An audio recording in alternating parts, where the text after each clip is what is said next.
जैसे पूर्णिमा का चंद्रमा बढ़ता है, पूर्णिमा का चंद्रमा जैसे पूर्ण होता है, ऐसी ही आपकी मनोकामना भी पूर्ण हो, पूर्णिमा के चंद्रमा की तरह प्रकाशित हो, आनंदित हो।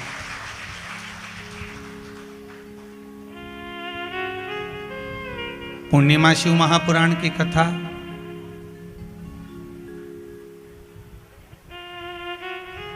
जो जीवन का एक सुख प्रदान करने वाली है, एक आनंद देने वाली है। कई लोगों के मन में एक प्रश्न जागृत हो जाता है कभी कभी कि गुरुदेव, भगवान तो हमको नजर नहीं आता, भगवान हमको दिखता ही नहीं है। एक बात आपको पहले भी कहा, आज फिर कहते हैं, परमात्मा भले नजर ना आए पर उसकी परछाई आज भी नजर आती है।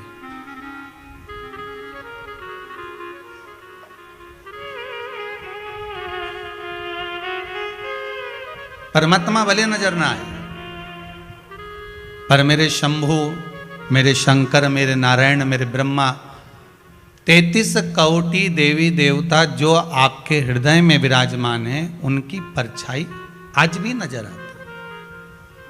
अब आप कहोगे गुरुजी, परमात्मा नजर नहीं आता और उनकी परछाई नजर आती है, वो परछाई है कौन सी? तो चंद्रमा अर्थात शिव महापुराण की कथा, पूर्णिमा शिव पुराण कथा कहती है, ये मंदिर, ये आपके भीतर का विश्वास, आपका दान, पुण्य, सत्कर्म, भजन, कथा, सत्संग, संकीर्तन, ये मेरे भगवान की परछाई है जो आज भी नजर आती है। आपका किया गया भजन मेरे भगवान की परछाई है, आपका किया गया दान मेरे भगवान की परछाई है, आपका किया गया सत्कर्म मेरे भगवान की परछाई है।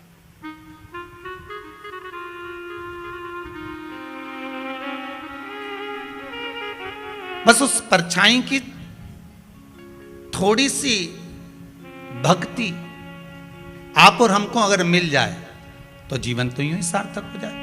एक बात पहले भी कही, आज फिर कहते हैं, अखबार के पन्ने में कितनी भी अच्छी खबर छाप दीजिए, 4 दिन के बाद वो अखबार का पन्ना समोसे और पोहे की दुकान पे मिलेगा। बोलो सही है कि गलत है? अखबार का पन्ना, कागज वही है, बड़ा सुंदर कागज है, बड़ा अच्छा कागज है, पर अखबार के पन्ने पर तुम कितनी भी अच्छी खबर छाप दीजिए, कितने भी अच्छी से अच्छी खबर को छाप दिया जाए, पर वो अखबार का पन्ना, वो अखबार 2 दिन के बाद, 4 दिन के बाद, 8 दिन के बाद पोया और समोसा रखते मिलेगा कि नहीं मिलेगा पन्ना? परंतु वही कागज जो अखबार के लिए गया, वही कागज को अगर गीता प्रेस गोरखपुर में भेज दिया जाए और उस पर रामायण भागवत गीता लिखा जाए तो वो पन्ने पर समोसा खाया जाएगा? अरे बोलो तो नहीं, वो समोसे के लिए नहीं रहेगा।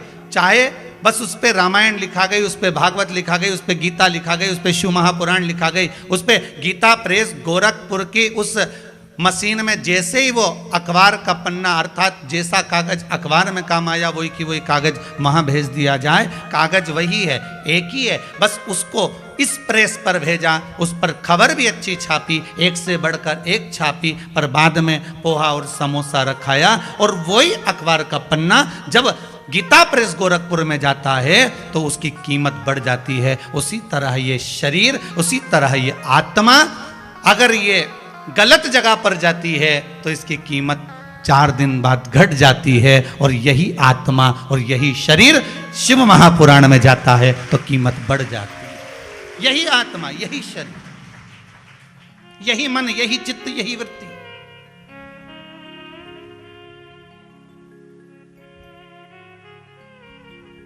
आप इस मन को, आप इस चित्तवृत्ति को, आप इस भाव को भगवान में जितना जितना समर्पित करोगे,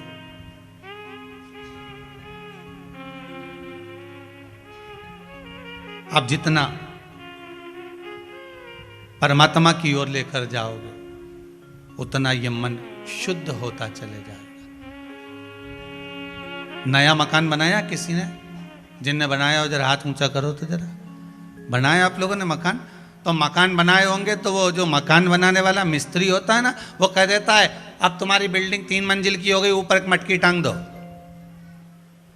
अरे बोलो सही है कि गलत है? कौन से कलर की टांगो है? काय के लिए टांगो?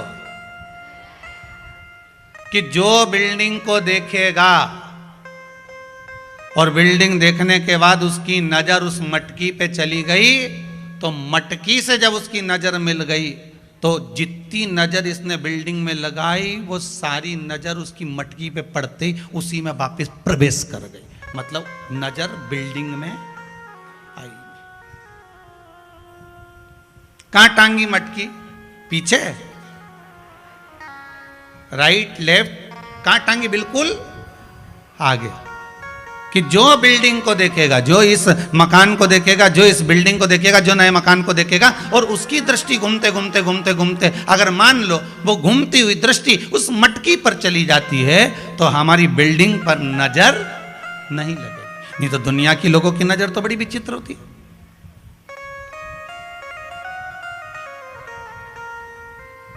कौन से कलर की टांगी? काले कलर की। बस शिव पुराण भी यही कहती है कि भगवान के मंदिर क्यों जाते हैं, किस लिए जाते हैं, और एक ही देवता है जिसके माथे पे मटकी बंधी रहती है। अरे बोलो तो जम के। कौन सा? देव अधिदेव महादेव। उसके माथे पे हमेशा कलश ही मिलता है। तो किसी ने पार्वती जी शिव जी से पूछी, क्यों भोलेनाथ जी ये बताओ जरा, ये जब गंगा तुम्हारे सिर पर है, भोलेनाथ जी जब गंगा तुम्हारे सिर पे है तो पानी तो यूं निकलना चाहिए, तो ये उल्टा पानी तुम्हारे ऊपर बूंद बूंद बूंद बूंद टपक रहा है, ये है क्या? शंकर भगवान बोले ये पानी का तो बहाना बना के रखा है, जो भगत मेरा दर्शन करने आता है उसकी नजर तो मेरी मटकी ही उतार देती है, उसकी नजर तो मेरी मटकी ही उतार देती है। जो शंकर के मंदिर में प्रवेश करता है और प्रवेश करते समय बस मेरे उस कलश का दर्शन करता है। कई लोग प्रश्न करते हैं, महाराज जी इस कलश का महत्व क्या?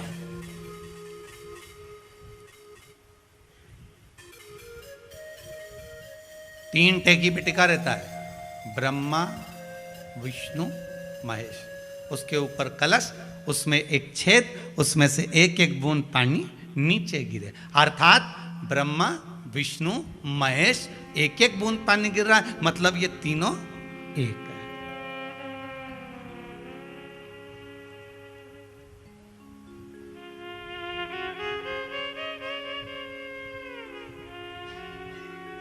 ब्रह्मा विष्णु सदा शिव जानत विवेका, भोले जानत अविवेका। कौन सा विवेका? अविवेका, मतलब जिसमें विवेक नहीं है वो तीनों में भेद देखेगा। मतलब ब्रह्मा अलग है, विष्णु अलग है, शिव अलग है। ब्रह्मा विष्णु सदा जानत विवेका, भोले जानत अविवेका। प्रणवाक्षर के मध्य ओम अक्षर के मध्य यह तीनों एका। जय शिवा। अर्थात ब्रह्मा विष्णु महेश भगवान शिव ये तीनों उस मटकी को जो झेले हुए हैं और उनका जो बूंद एक एक बूंद गिर रहा है, ये दर्शा रहे हैं कि हम तीन एक हैं। हम में भेद मत करना।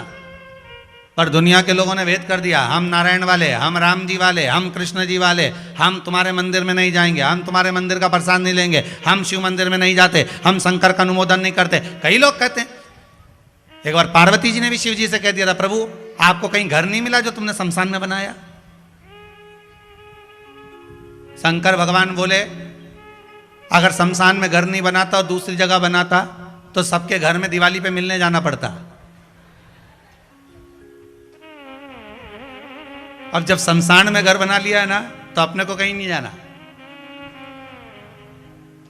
प्रभु अपन किसी के नहीं जाएंगे, बिल्कुल मत जाओ। और वो अपने यहाँ नहीं आया तो भगवान बोले 1 दिन नहीं आएगा, 2 दिन नहीं आएगा, 50 साल नहीं आएगा, 60 साल नहीं आएगा, 70 नहीं आएगा, 80 नहीं आएगा, 100 में तो आएगा। 108 पे तो एम्बुलेंस आ जाती है, तो 100 तो भारी है। तू क्या चिंता करे, तो अलमस्त होके शमशान में भगवान का भजन कर।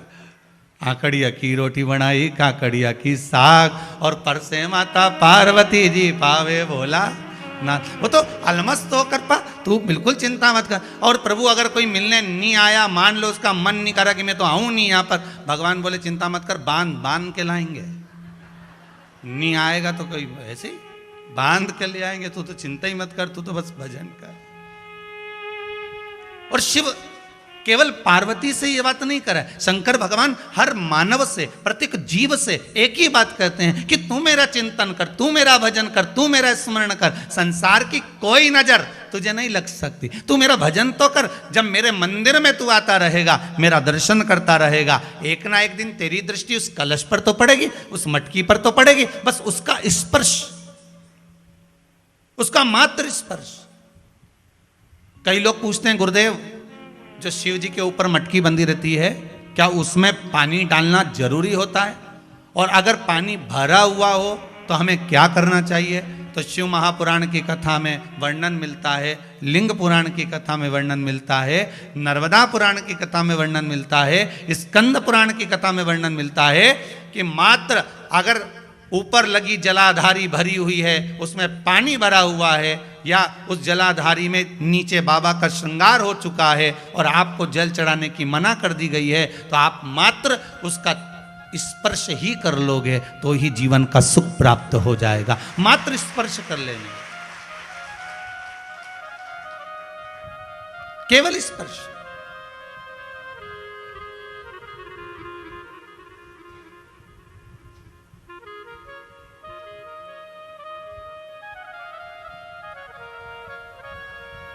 कितना मान सम्मान दिया हमारे विद्वान ब्राह्मण जन,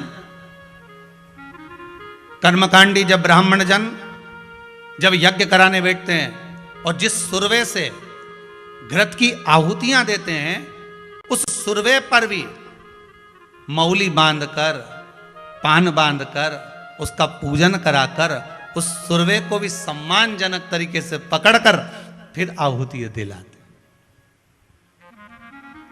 कि ये देवताओं को भाग देने वाला है। अगर हम देवताओं को जो भाग दे रहे हैं, हम तो देवताओं के लिए आहुतियां दे रहे हैं। यहां तक हमारे विद्वान ब्राह्मण कहते हैं, यहां तक हमारे ब्राह्मण जन कहते हैं, कर्मकांडी ब्राह्मण यहां तक वर्णन करते हैं विद्वत जन कि अगर हम सांकल्य भी छोड़ रहे हैं तो उसको भी सम्मान से अग्नि में देना चाहिए। क्यों?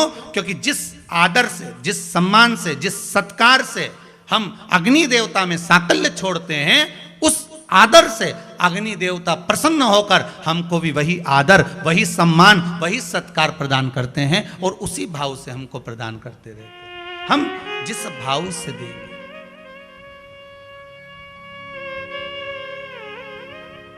उस भाव से मिलता रहेगा।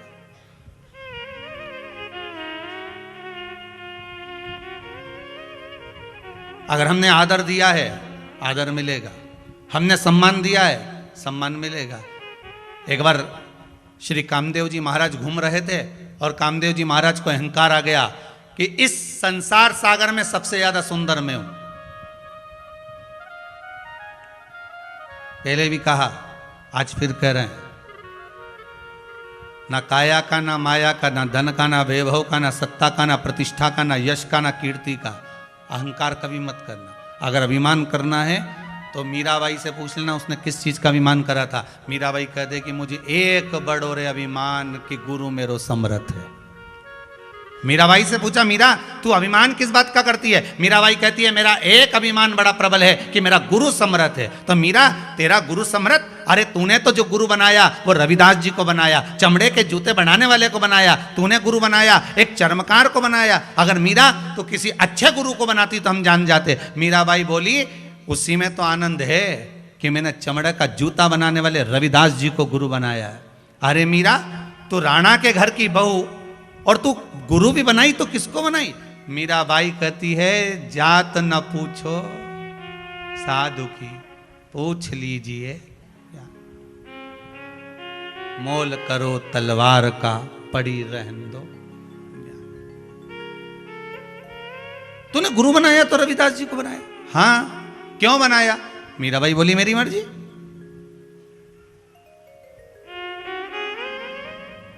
कोई जरूरी है कि बहुत चमक दमक देखकर गुरु बनाया जाए?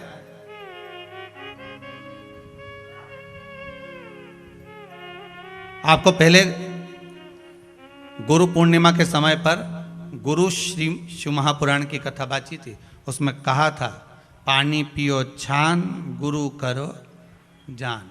50 बार विचार करना तब जाकर कहीं गुरु मंत्र लेना, नहीं तो आज का जमाना बड़ा विचित्र है साहब, बहुत विचित्र।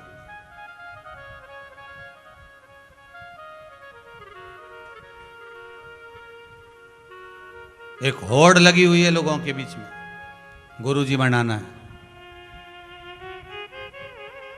पूछा जाए क्यों बनाना है? हमने सुना है गुरुजी नहीं बनाए जब तक के दान पुण्य नहीं लगे, वो तो सही है, पर बनाओ तो महाराज ऐसो को बनाओ कि जो कहीं ना कहीं भगवत भजन की ओर आपको लगा दे, स्मरण की ओर लगा दे, नाम जाप की ओर लगा दे, नाम कीर्तन की ओर लगा दे। पहले कथा में कहा दुनिया का सबसे बड़ा दान कौन सा है? अभी शायद इसी कथा में कहा होगा या इससे पीछे की कथा में कहा होगा। दुनिया का सबसे बड़ा दान कौन सा है? नाम दान। कौन सा दान है? नाम दान। इसलिए आपसे रोज सवेरे प्रतिदिन कथा में एक ही बात कहते हैं कि आप किसी से भी बात करो तो एक बार श्री शिवाय जम के बोलो जरा, श्री शिव। अब आधा तो हमने बोल दिया था और आधा आपने बोला, पूरा हुआ ही नहीं। फिर से बोलो श्री।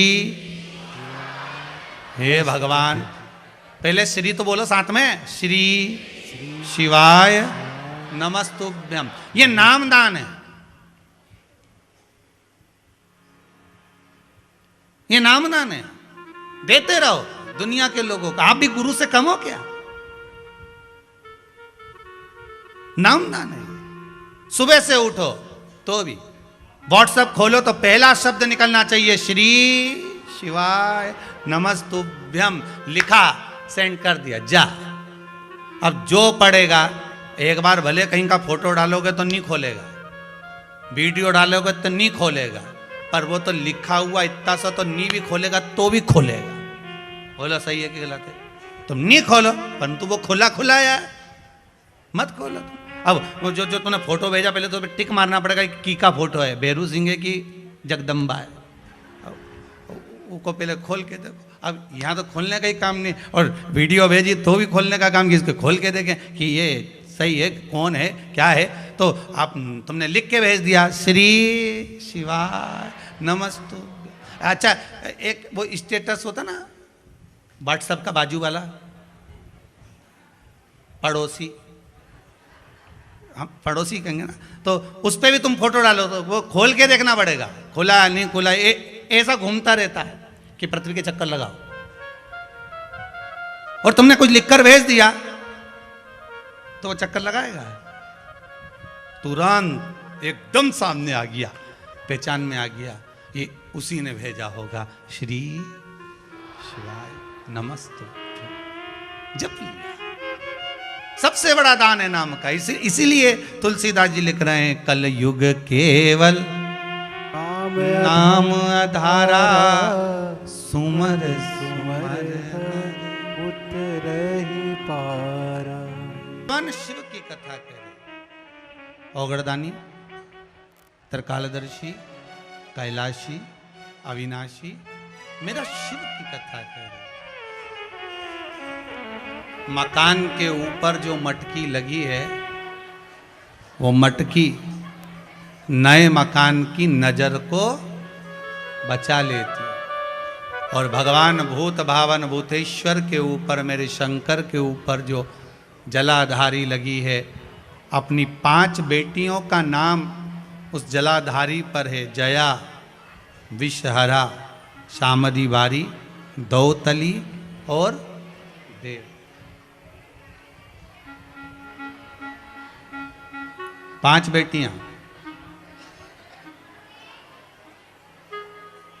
बहुत ध्यान देना, महाराज पहले भी कथा में कहा है आपको, जिस व्यक्ति को नींद नहीं आती हो, शंकर भगवान की 5 बेटियों का नाम लेकर, हाथ में जल लेकर, जया, विषहरा, शामली बारी, दौतली और देव, इन 5 बेटियों का नाम लेकर आप उस जल का आचमन कर कर बहुत प्रेम से आराम से सोइए। आपको टेबलेट खाने की जरूरत नहीं पड़ेगी, आपको नींद की गोली नहीं खाना पड़ेगी।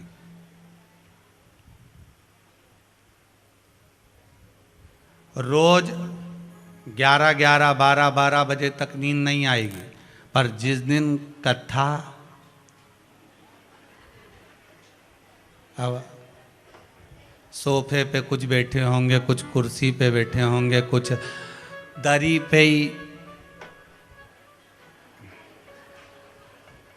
अच्छा, आज यहाँ की भी बड़ी आनंद थे।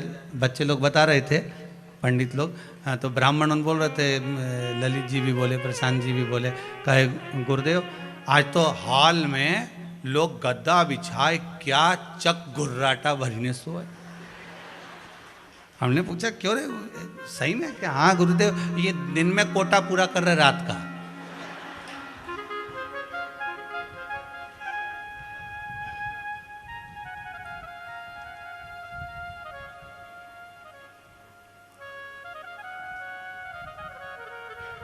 बाबा वो घड़दानी है, वो घड़ी है मेरा शिव। वो जो देता है कम नहीं देता, उसने जो दिया। और फिर निवेदन करूंगा, जैसे कुंभज बाबा के आश्रम में, अगस्त ऋषि के आश्रम में मेरे देव अधिदेव महादेव माता सती को लेकर पहुंचे थे कथा सुनने के लिए। शंकर भगवान के मन में था कि मैं राम जी का दर्शन करूं, तो उनको राम का दर्शन मिला। सती माता के मन में आया, विवाह करने के बाद यहां आई, इससे तो मैं भस्म हो जाती, तो माता सती भस्म भी हुई।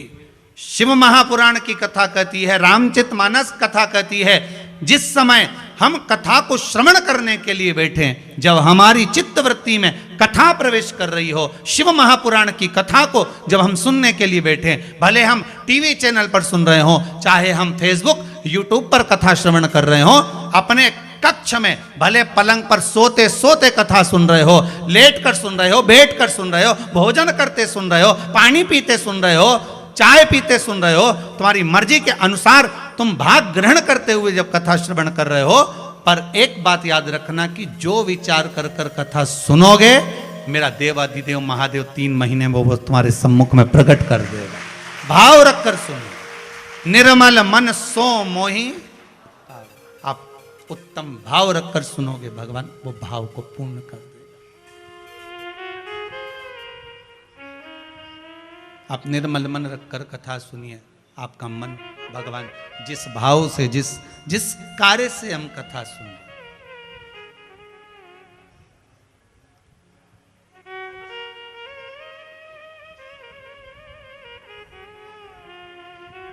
एक हमारे शायद 3-4 कथा के पहले के जजमान जलगांव से आए होंगे, कहाँ बैठे हैं महाराष्ट्र वाले, वो खड़े उधर, हाथ हिलाओ जरा,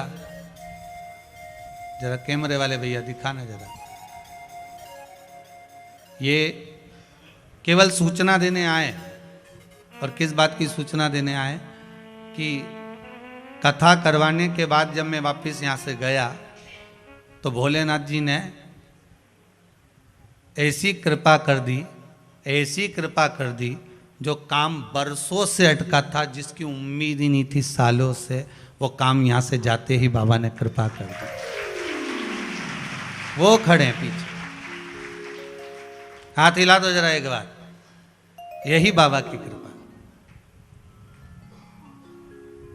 करुणा भगवान की हो, कृपा हो भगवान। अब ये छत्तीसगढ़ वालों की तो कथा चल रही है,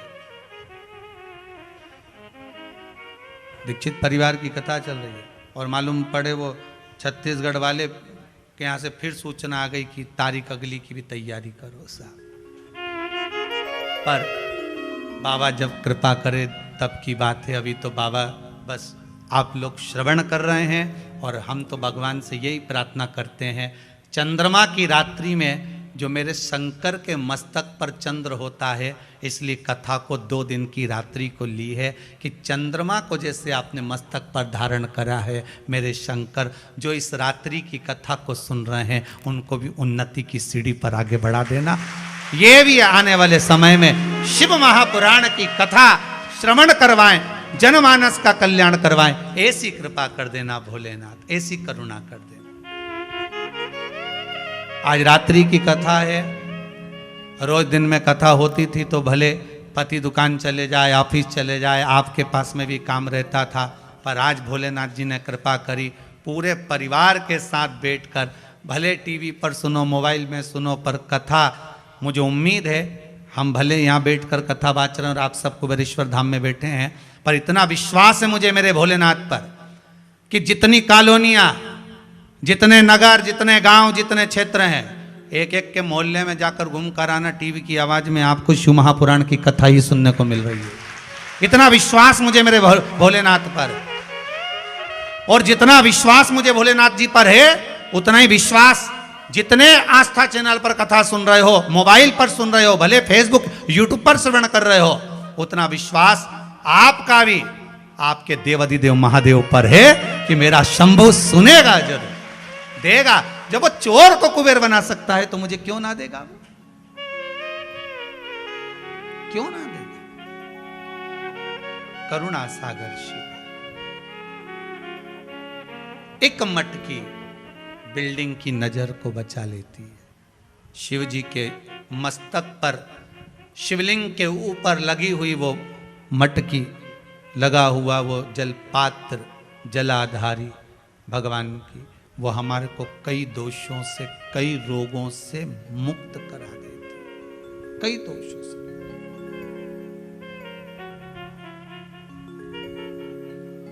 महाराज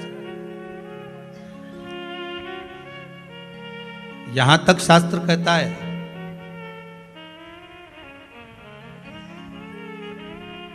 वाणी से विहीन व्यक्ति, दृष्टि से विहीन व्यक्ति, श्रवण शक्ति से विहीन व्यक्ति,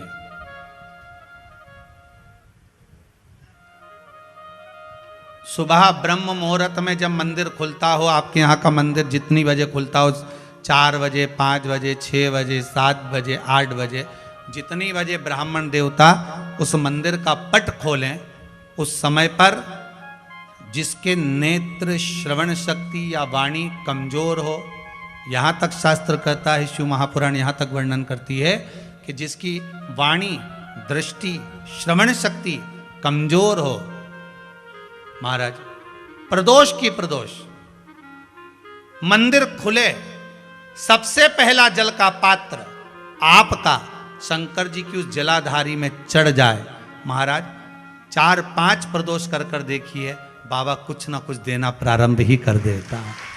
4-5 प्रदोष करना, विश्वास रखकर करना। आज कोई आए थे, वो कह रहे थे गुरुजी हमने प्रदोष का वो करा था, कोई उपाय, शायद बैठे होंगे कहीं, तो कहा गुरुदेव वो प्रदोष वाला हमने करा, बाबा ने हमारी बड़ी कृपा करी, हमारा कार्य सफल हो गया। ये करुणा सागर की कृपा। विश्वास से है तो शिव है। मानो तो मैं गंगा मां हूं, ना मानो तो बहता पानी। ये आपके ऊपर है, आप क्या मान रहे हो। भगवान तो हर जगह पर मार्ग प्रशस्त करने की बात करता है। हमारे पास में जितनी वस्तुएं भगवान ने दी है, हम जिस शस्त्र को, अस्त्र को, जो सामान हमारे पास में रखते हैं, वो भी हमको मार्ग दे जाता है कि परमात्मा के सिवाय विश्वास कहीं पर मत करना।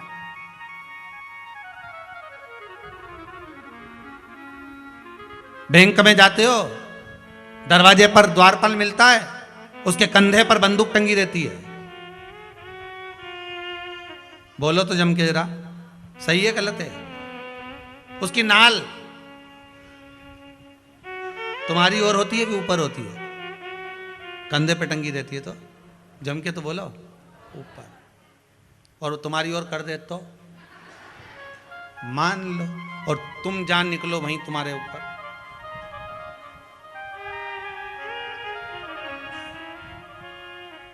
कंधे पर टंगी है, वो बाजार में भी घूम रहा है तो उसकी नली ऊपर। और अगर वो ऐसी कर दे तो, या इधर कर दे तो लोग कहेंगे दादा ये काम तमाम कर देगा, तुरंत पुलिस के फोन करा, इसके लेके जाओ, ये पीछे पड़ा हुआ है। जरा सा तुम्हारी ओर करी और काम बिगड़ गया। अब ऊपर करके रखी है तो काम बिगड़ रहा है इसका? नहीं बिगड़ रहा है ना। मतलब वो बंदूक भी हमको सीख दे रही है कि उसके भरोसे पे रहना। किसके?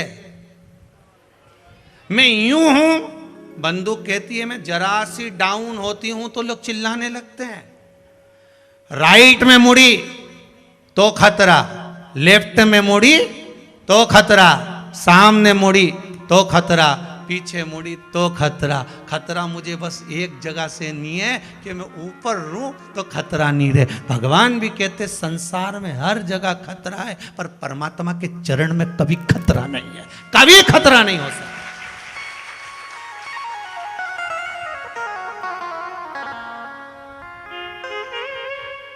दुनिया में हर जगह खतरा है।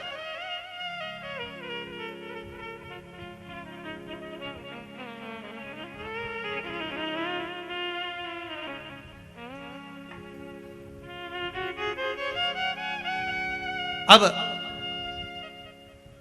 बंदूक भी कह रही है कि उसके भरोसे पर जीना प्रारंभ कर लो। अभी कोरोना महामारी में ना तो कोई दुकान थी, ना कोई व्यापार था, ना कोई व्यवसाय था। कई लोगों की सर्विस, नौकरी सब छूट गई, कई लोगों की। और अभी भी कई घर ऐसे हैं जहां पर नौकरी नहीं, सर्विस नहीं, उसके बाद भी तुमको 2 रोटी वो दे रहा है। बोलो दे रहा है कि नहीं दे रहा है? कोई व्यापार नहीं तो भी वो दे रहा है। विश्वास रखना, उसका भरोसा अगर दृढ़ है। और हम तो कहेंगे जिनकी नौकरी नहीं, सर्विस नहीं, व्यापार नहीं, बाबा से प्रार्थना जरूर, भले टीवी के सामने बैठकर करना, चाहे मोबाइल पर करना, पर करना जरूर कि कुबेरेश्वर महादेव, हे भंडारी, सुना है मैंने, मेरे महाकाल राजा, मेरे विश्वनाथ, मैंने सुना है कि आपके दरबार से कोई खाली नहीं गया। बहुत आस से विश्वास है। एक जयपुर से माता जी आई हैं, वो कह रही थी गुरुदेव आपकी कोई कथा नहीं छोड़ती हैं। कहाँ बैठी हैं वो? जरा हाथ हिलाएंगे, कहाँ है? मेरे को नजर नहीं आई वो भी। तो गुरुदेव एक कथा नहीं छोड़ते, हम कथा निरंतर श्रवण करते रहते हैं। विश्वास लेकर आए, भरोसा, विश्वास रखकर भगवान से प्रार्थना करना, भगवान नौकरी छूट गई, सर्विस चली गई या व्यापार चले गया, पर आप पर विश्वास है मुझे, मैं कर्म करूंगा। और उस कर्म में अगर हारता भी हूं तो मुझे बल देने वाले भी आप ही। कृपा कर। कामदेव के मन में अहंकार जागृत हो गया था कि सबसे सुंदर मैं हूं, मैं काम, सब कुछ मैं कर सकता हूं। ये अभिमान, ये अहंकार प्रकट हो गया। हो जाता है, ऐसा नहीं कि नहीं होता, कई लोगों को हो जाता है। कई घर की माताएं गुस्से में आकर के देती अहंकार में, वो तो मैं जिंदा हूं जब तक घर चल रहा है, जिस दिन मैं मर गई आटे दाल का भाव मालूम पड़ जाएगा। तो डोकरी से के तो ना आधा घंटा नहीं पीट जा। जिंदा हो और तुम कर रहे हो तो ये मत कहना कि तुम कर रहे हो। ना तो दुकान तुम चला रहे हो, ना व्यापार तुम कर रहे हो। दुकान चलाने वाला भी भोलेनाथ, ग्राहक बनकर आया भी भोलेनाथ, घर में रोटी भी बना रहा है तो भोलेनाथ। ये भोलेनाथ ही तो है जो श्वास चल रही है। शिव श्वास है, श्वास निकल गई तो शव है। तो रोटी कौन बना रहा है? बोले ना। खा कौन रहा है? अरे बोलते तो जाओ, बोले। अब घर में लड़ाई हो तो कौन झगड़े? बोले।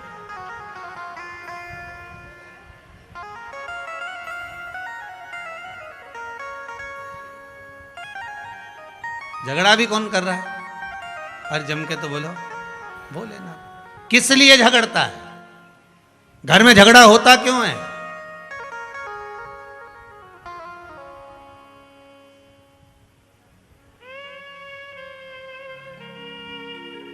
ये बेलपत्री जो होती है ना, अपन इसको शिव जी पे कैसे चढ़ाते हैं?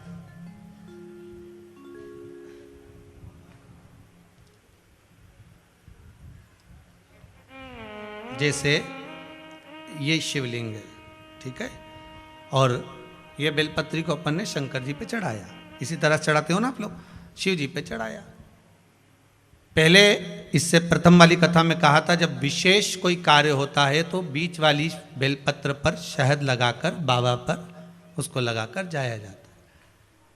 अब जिसके घर में क्लेश ज्यादा होता हो, महाराज बहुत क्लेश, मतलब कुछ ना कुछ बात पर झगड़ा चल ही रहा हो, क्लेश हो ही रहा हो, बहुत तकलीफ चल रही, कभी बहू रूठे, कभी सास रूठे, कभी पति रूठे, कभी पत्नी रूठे, जरा जरा सी बात में एक पानी गिर गया उस पर विवाद, बच्चों को कुछ कह दिया उस पर विवाद। तो ये जो बेलपत्री की ये जो भाग होता है, इस बेलपत्री का जो डंडी का जो भाग होता है, इस भाग को, बेलपत्री के इस भाग को महाराज, ऐसी कैसी बेलपत्र, बस ये भाग को बेलपत्री के वृक्ष के नीचे शहद लगाकर इस पत्ती पर ऐसे ही बेलपत्री की जड़ में उस भाग को लगाकर या रख के आ जाइए। केवल एक ही बार करना, किसी भी प्रदोष पर कर लेना महाराज। फिर एक प्रदोष से दूसरी प्रदोष तक तुम्हारे घर में कभी क्लेश नहीं हो सकता, ये पक्का है, झगड़ा होगा ही नहीं। हाँ, वो जानबूझ के झगड़ लो तो बात दूसरी है। किसी और वाला महाराज की बात झूठी करना है तो अपन तो झगड़ो, चाहे कुछ भी हो जाए। अब भाई कई लोग तो होते हैं विरोध में खड़े होने वाले, तो उनका मन, इनने किया अपन को नहीं करना, जा अपन को नहीं करना।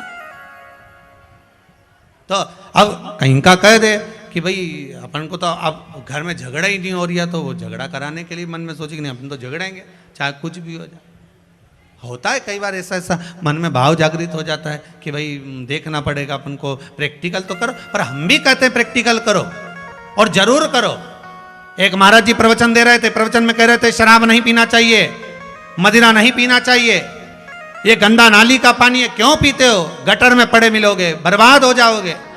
वहीं महाराज का पहचान वाला बैठा था, उठकर खड़ा हो गया, ओ महाराज तुम इतनी बड़ी बड़ी बात कह रहे हो, तुम्हारा सग्गा भाई पी के गटर में पड़ा है, पहले उसको तो ज्ञान दे लो फिर हमको देने ला। महाराज जी चुप रहे, कुछ नहीं बोले। थोड़ी देर बाद बोले, भैया देखो मैं भी प्रवचन कर रहा हूँ, मेरा भाई भी प्रवचन कर रहा है, बस अंतर इतना है मैं मुंह से समझा रहा हूँ, मेरा भाई प्रैक्टिकल करके दिखा रहा है। तुम जैसे समझना चाहो समझ जाइए, समझना आपको है, आप कैसे समझोगे ये आपके ऊपर है।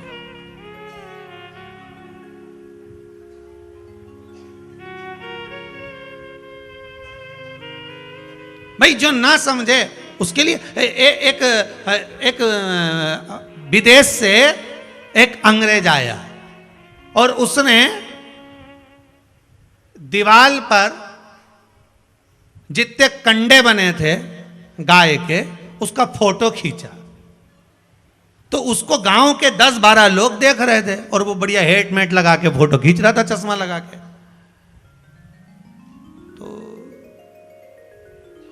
उसको बड़ा आश्चर्य हो रहा था। तो गांव के लोगों ने पूछ लिया,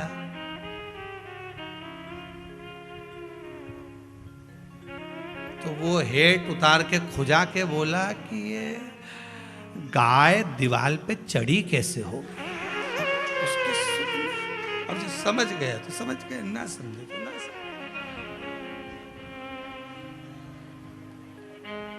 तो गांव का व्यक्ति खड़ा था, उसने कहा हेड वापिस लगाओ, फोटो खींचो, जाओ। फोटो खींचे जाओ। मतलब क्या उसको? कामदेव का अहंकार आ जाता है कभी कभी, मानव को अहंकार आ जाए। बहुत दुकान तुम चलाओ, खूब आराम से तुम दुकान चलाओ, खूब घंटों तक दुकान पे बैठे रहो, खूब अच्छे से कमा, तो कई व्यक्ति को आ जाता है वो तो मैं कमा रहा हूं इसलिए चल रहा है, तुम्हारा क्या जा रहा है, तुम तो उड़ाए जा रहे हो। और पति के चला रहे हो, परंतु उसको ये समझना होगा। रावण बार बार कहता था मैं लंकेश, मैं लंकेश, मैं लंकेश। तो राम जी ने भी आखिरी में कह दिया लंकेश लंका अंदर रह गई, तू बाहर।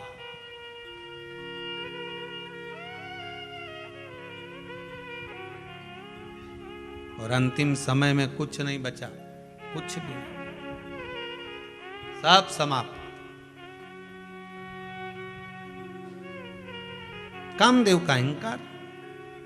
कामदेव ने कह दिया। देवऋषि नारद निकल कर जा रहे थे, नारद जी ने पूछ लिया कामदेव से, वाह स्वाब। कामदेव जी को देखकर नारद जी करे बड़े सुंदर लग रहे हो आप, बड़े सुंदर, क्या सुंदर आपका स्वरूप है। अब कामदेव तो पहले से सोच रहे थे कि मेरे बराबर कोई सुंदर नहीं, मैं जो कर सकता हूं वो सब कुछ कर सकता हूं, मैंने भगवान शंकर की समाधि को तोड़ दिया, मेरे बराबर कोई हो नहीं सकता।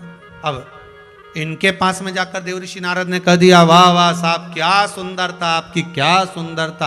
अब तो ये और अब गुब्बारा में जैसे हवा भर दो ना, भर दो।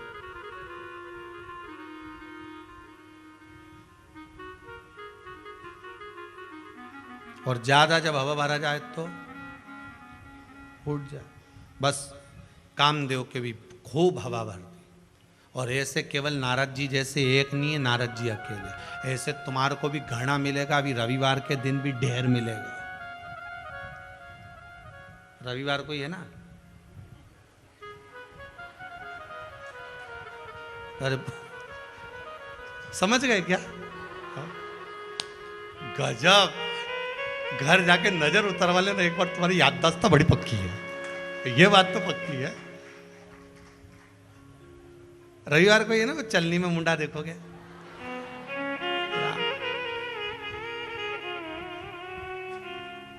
और यूं लड़ाई झगड़ा में कह दे, और यूं चलनी में देखे। मुल्ला नसरुद्दीन की कथा याद आ गई।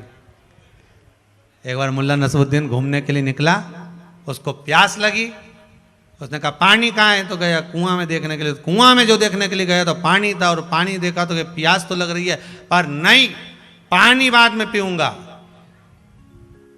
आज पूरे भारत की भूमि पर सारी माताओं का करवा चौथ का व्रत है, और चांद तो कुएं में पड़ा। मैंने जिंदगी में कोई अच्छा काम नहीं करा, पर आज चांद को वापिस आसमान में लगा के दूंगा। और मुल्ला नसरुद्दीन कया ने बाल्टी लेके आया, रस्सी लाया। अब इसको कौन समझाए कि कुएं के पानी में चांद दिख रहा है, नहीं तो चांद तो ऊपर ही है, पर ये समझा कि कुएं में गिर गया। कुछ भी हो जाए, आज मैं करवा चौथ का व्रत है, चांद को तो निकाल के मानूंगा। और बाल्टी और रस्सी लाया, और जो कुआं में डाली तो वो बाल्टी नीचे पत्थर में अड़ी गई। अब मुल्ला नसरुद्दीन ने सोचा बड़ा भारी चांद है, निकल ही नहीं दिया। उन्हें पूरी दम लगा दी, दम लगाई, जिसने देखा ये तो निकल ही नहीं रहा, कि ऐसे नहीं निकले तो क्या नीचे जाके निकालूंगा। और रस्सी बांधी ऊपर, और कूद गया पानी के अंदर, रस्सी टूट गई धम्म से नीचे। धम्म से जैसे नीचे आया, आते से जो कुएं के अंदर गया, और अंदर जाके हड़बड़ा के वापिस बाहर आया, ने जो ऊपर देखा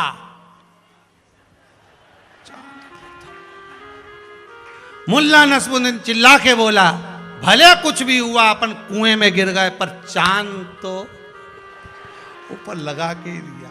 अब बस, अब ऐसे तो तुम भी अब एक दिन चलनी में मुंडा देख लो, और कितना प्रेम से ने सिर पे पल्लू मल्लू लेने, ऐसे प्रेम से दो भला करे कितने, और वो भी मुस्कुराए, और तेरी 2500 की साड़ी देख के जले जले जाए कि जब तक नहीं दिलाई ने प्राण खा गई मारी। भगवान तुम चलनी में मुंह देखो, वो तुम्हारे गले का मंगलसूत्र देखे 50,000 का नाश बना दे। तुम चलनी में मुंह देखो, फिर आरती उतारो, फिर तुम उनका पांव पढ़ो, तुम उनका पांव पढ़ो, वो चांद देवता का पांव पड़े, इसको परमानेंट एक जैसी बना दे, जैसी आज है ऐसी कर दे जीवन पर। बड़ा भगवान कामदेव को अकल देने वाले, कामदेव को सीख देने वाले देवऋषि नारद आ गए, और देवऋषि नारद ने आकर कामदेव को क्या विवेक दिया, क्या बुद्धि दी। देवऋषि नारद से कहा, देवऋषि नारद जी बोले कामदेव को, ओ कामदेव बड़े सुंदर लग रहे हो भगवान, इतने सुंदर आप, वाह वाह वाह, क्या कहने, आपकी बराबरी कोई नहीं कर सकता। कामदेव बोले मेरी बराबरी कोई नहीं कर सकता, मतलब कोई ना कोई है जो मेरी बराबरी कर रहा है।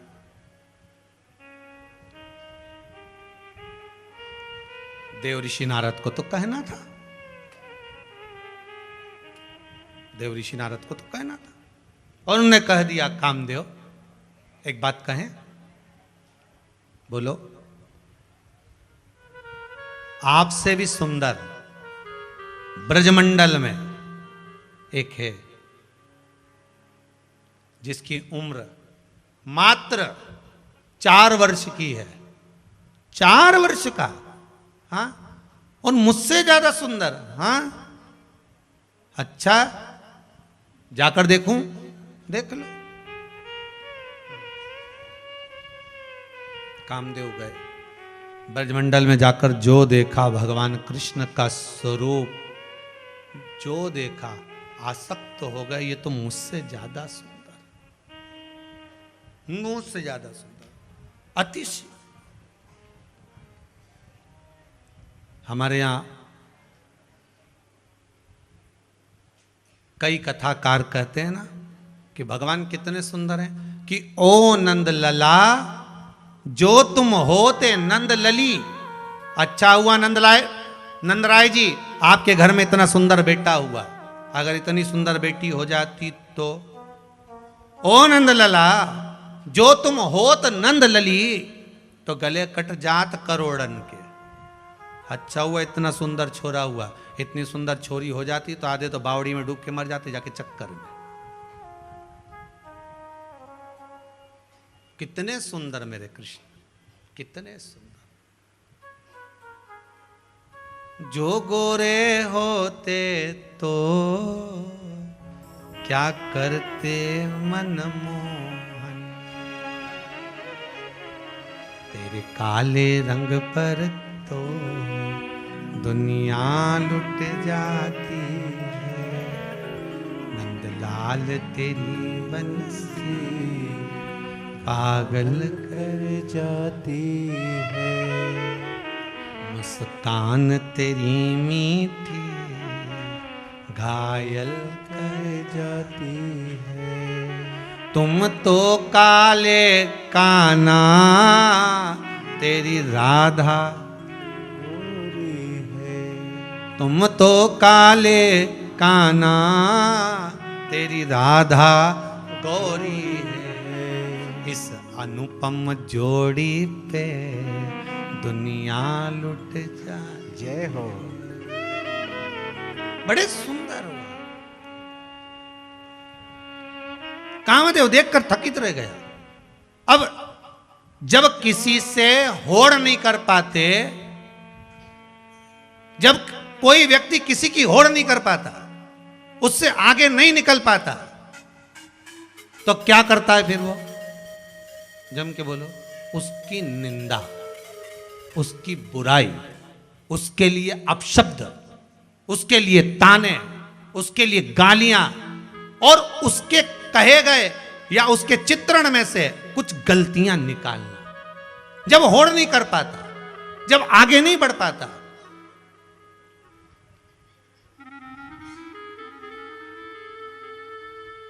जब उसको लग गया कि मैं इससे आगे नहीं बढ़ पा रहा हूं, अब ये आगे निकल चुका है, कामदेव को लग गया कि भगवान कृष्ण के आगे में नहीं निकल सकता, वो बड़े सुंदर हैं, तो कामदेव ने क्या करा, पूरे ब्रजमंडल में घूम रहे हैं और कन्हैया के लिए अपशब्द कह रहे हैं। अरे नंद बाबा का छोरा, वो ग्वाला, वो कृष्ण मेरी बराबरी करेगा। 33 कोटि देवताओं में जाकर कामदेव वर्णन कर रहे हैं।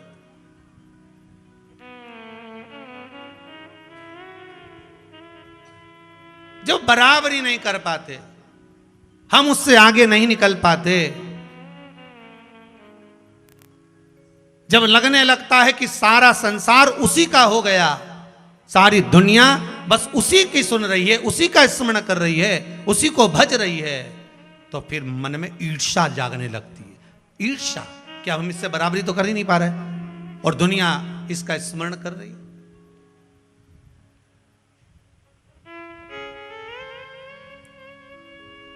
परम पूज्य गोलोकवासी श्री राजेश्वरानंद जी महाराज की एक बात बड़ी सुंदर है। गांव में जब हाथी आता है, आप लोगों ने भी सुना होगा, उसको डला होगा व्हाट्सएप वगैरह पे, गांव में हाथी आता है तो सारे गांव के जितने कुत्ते हैं वो उस हाथी पर भौंकते हैं। तो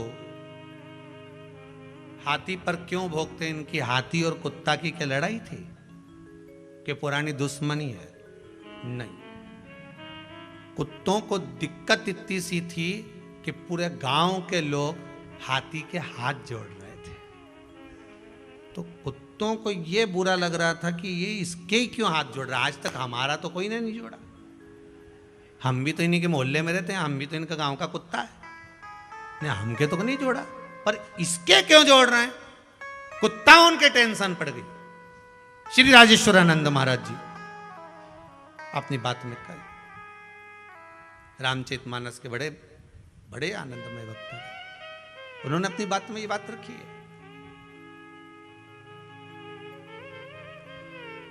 कामदेव जी के मन में आ गया कि अब मैं कृष्ण से बराबरी तो नहीं कर सकता, ना कृष्ण के आगे निकल सकता हूं, ना कृष्ण से आगे बढ़ सकता हूं, तो करे क्या? तो निंदा करा जाए। जब व्यक्ति आगे नहीं बढ़ सकता, अग्रणी नहीं हो सकता, वो देख लेता है कि अब मैं इनसे आगे नहीं जा सकता, और इनकी प्रशस्ति सब दूर होने लगी। भगवान कृष्ण को कौन नहीं मानता था, सब मानने लगे। तो उन्होंने कहा इनकी निंदा करना प्रारंभ कर दो, इनके लिए अपशब्द कहना प्रारंभ कर दो, बस। और व्यक्ति वही करना प्रारंभ कर दिया।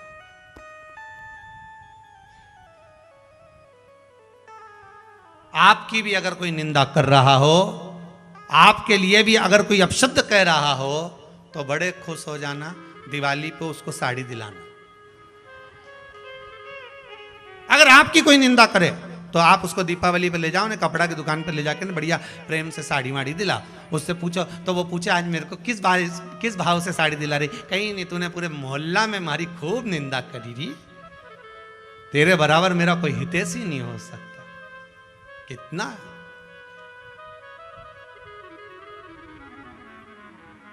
जिसकी निंदा होती है, जिसकी निंदा होती है, उसका पद, प्रतिष्ठा, यश, वैभव और उम्र बढ़ती चली जाती है। जिसकी निंदा होती है, इसीलिए सास इतनी जल्दी नहीं मरती। ये कारण समझ में आया?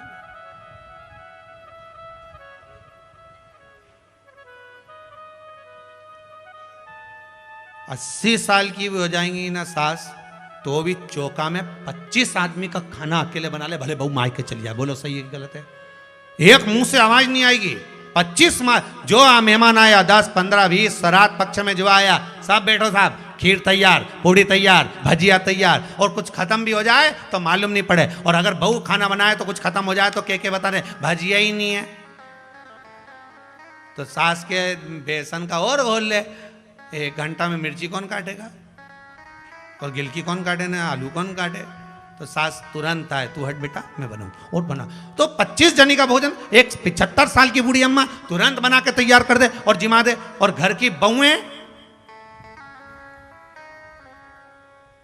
ये डोकरी के देख देख के सूखी जा रही है।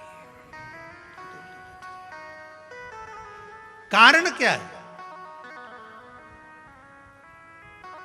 क्या कारण? बहू सास की इतनी निंदा करे, यहाँ नहीं करे तो मायके में करे, मायके में नहीं करे तो किसी दूसरे से करे। ये जितनी जितनी निंदा करे डोकरी उतनी खजूर वाली चोटी बनाए ले, और उतनी और तन्नाट होती चली जा। मेरा निवेदन है बहुओं से कि सास को जल्दी निपटाना है तो तुम निंदा करना बंद करो, निपट जाए। तुम जितनी निंदा करोगे ना उतनी।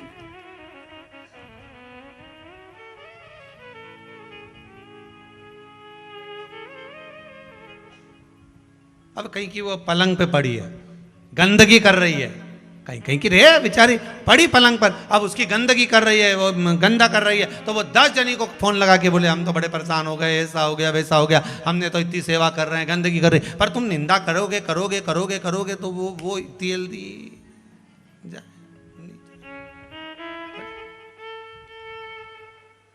कामदेव ने निंदा करी, बहुत कहा और शब्दों पर शब्द बाण चलाना चालू करे कामदेव ने। जब नहीं रहा तब कामदेव सामने आकर खड़ा हो गया भगवान कृष्ण के, एक कन्हैया मैं आपके साथ में युद्ध लड़ना चाहता हूं। भगवान कृष्ण की उम्र 4 साल की थी। कामदेव ने 4 वर्ष के भगवान कृष्ण को ललकार दिया कि मैं तुमसे युद्ध लड़ूंगा।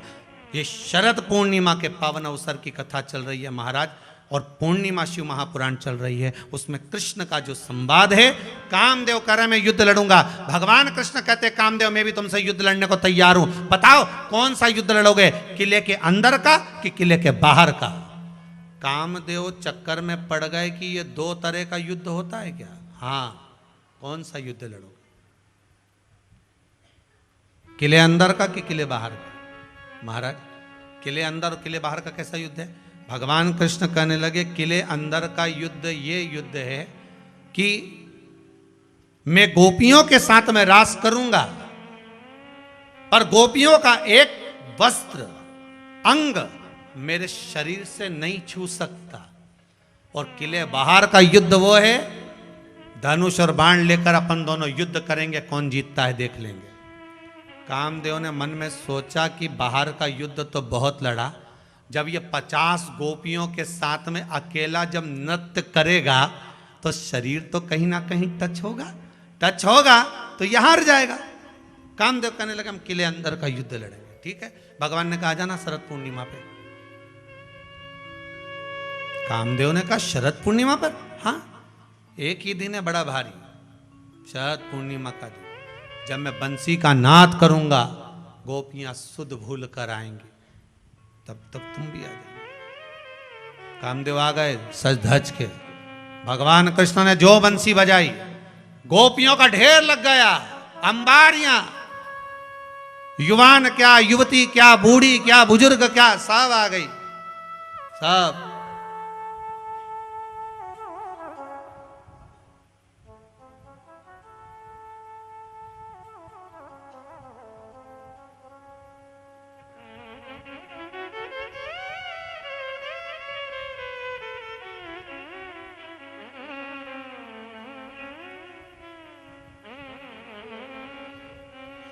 सब आ गए। किसी ने पूछा गुरुजी बहुएं गरबा करती है तो बाहर जाकर करती हैं, क्या घर की बुजुर्ग माताएं भी गरबा करती हैं। हमने कहा जब वो करती हैं तो बहू मायके चली जाती है, उनके गरबा करने और उनके गरबा करने में अंतर है, दोनों में अंतर। अब भगवान कृष्ण अकेले, गोपियों का ढेर था, और जो रास प्रारंभ हुआ,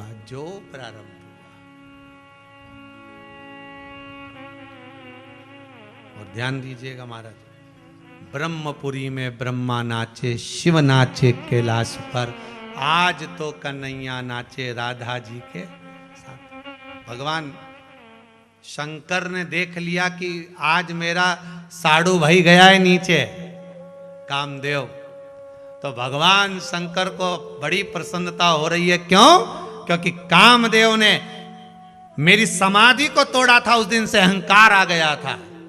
एक रिश्तेदार दूसरे रिश्तेदार के यहाँ जब जाता है, बहुत अच्छा पैसा अगर उसके पास होता है तो वो पैसे की ही बात करता रहता, और साहब हमने तो वहाँ भी मकान ले लिया, हमारी तो 4 फैक्ट्रियाँ चल रही है, 3 प्लाट अब भी लिए। तो इसको सुनाने से कौन सा फायदा? जिसके पास कुछ नहीं बेचारा कहेगा बताओ हमको सुनाने से कौन सा फायदा? हमें दे रहा है क्या कुछ? क्यों कह रहा है? पर वो शिव जी कहे आज भोलेनाथ जी ने जो डमरू का नाद करा, जो डमरू पूरा ब्रह्मांड हिल गया। शरद पूर्णिमा के दिन पूरा ब्रह्मांड, कहते हैं ब्रजमंडल में तो कृष्ण नाच रहे थे और शंकर ने जो डमरू बजाया तो 33 कोटि देवता कैलाश पे आ गए। 33 कोटि। और जो डमरू का नाच करा, धीमा बजाओ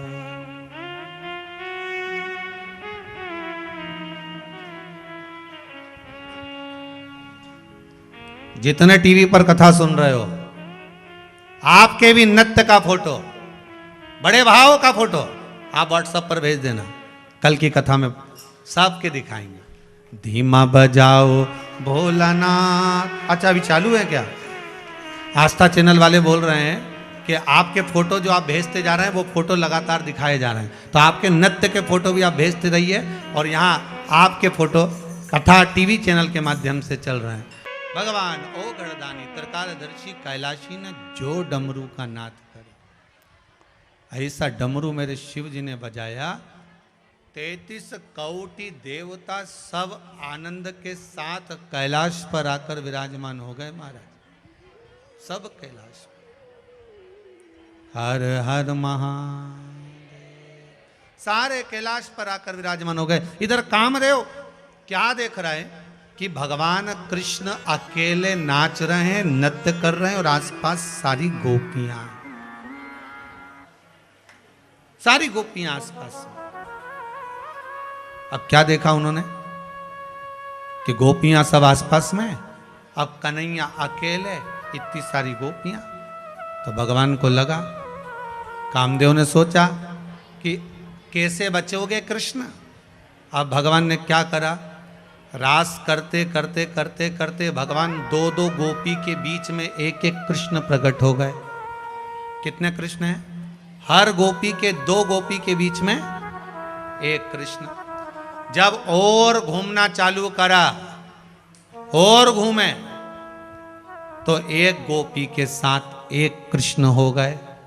जब और घूमे तो गोपियां तो नजर ही नहीं आई, सब दूर कृष्ण ही कृष्ण हो गए। शंकर भगवान ने जो डमरू बजाया तो गोपियां तो सब सूद भूली चली गई और केवल कृष्ण ही कृष्ण रह गए अकेले। कामदेव चक्कर में पड़ गया कि गोपी गई कहां, गई कहां। कामदेव ने साष्टांग दंडवत करा, आप जीत गए, मैं हार गया। अहंकार हारा है, अभिमान हारा है।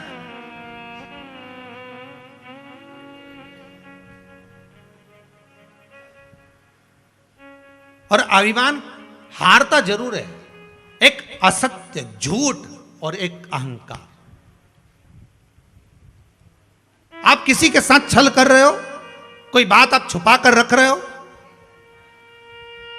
अहंकारवश शब्दों का संबोधन कर रहे हो, झूठ बोल रहे हो, वो एक ना एक दिन आपको हरा देगा, वो हराएगा। सत्यम शिवम सुंदर। शंकर को सबसे ज्यादा प्रिय अगर कुछ है तो वो सत्य प्रिय। पर लोग सत्य कब बोलते हैं? जब निपट जाते, तब तक सत्य उनके मुख पर नहीं आता। सत्य निकलेगा पर बहुत बाद में, बहुत बाद में। और यहां तो शिव महापुराण की कथा कहती है, नया मोबाइल लेकर आए हो तो उसमें जो कार्ड लगाए हो, सिम लगाए हो, उस कार्ड में अच्छी अच्छी चीजें भर के रख लो। जब खाली बैठोगे कार्ड काम आएगा। मोबाइल में चालू करा, भजन चलाया, स्मरण चलाया, कथा चलाई, अकेले बैठे थे सुन लिया, भगवान की भक्ति में डूब गए। उसी तरह जब जब कथा में जाओ, खाली कार्ड की तरह जाओ कि ये मोबाइल लेके आई हूं, कार्ड पूरा खाली है, शिव महापुराण की कथा सुनूंगी, उसको मैं कार्ड में भर लूंगी, जब अपने घर जाऊंगी अकेली बैठूंगी तब कथा का स्मरण करूंगी। खाली है।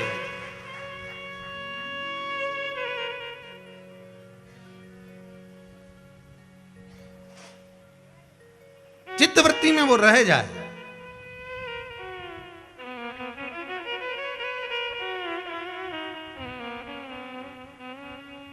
एक अभिमान तारकासुर को भी था।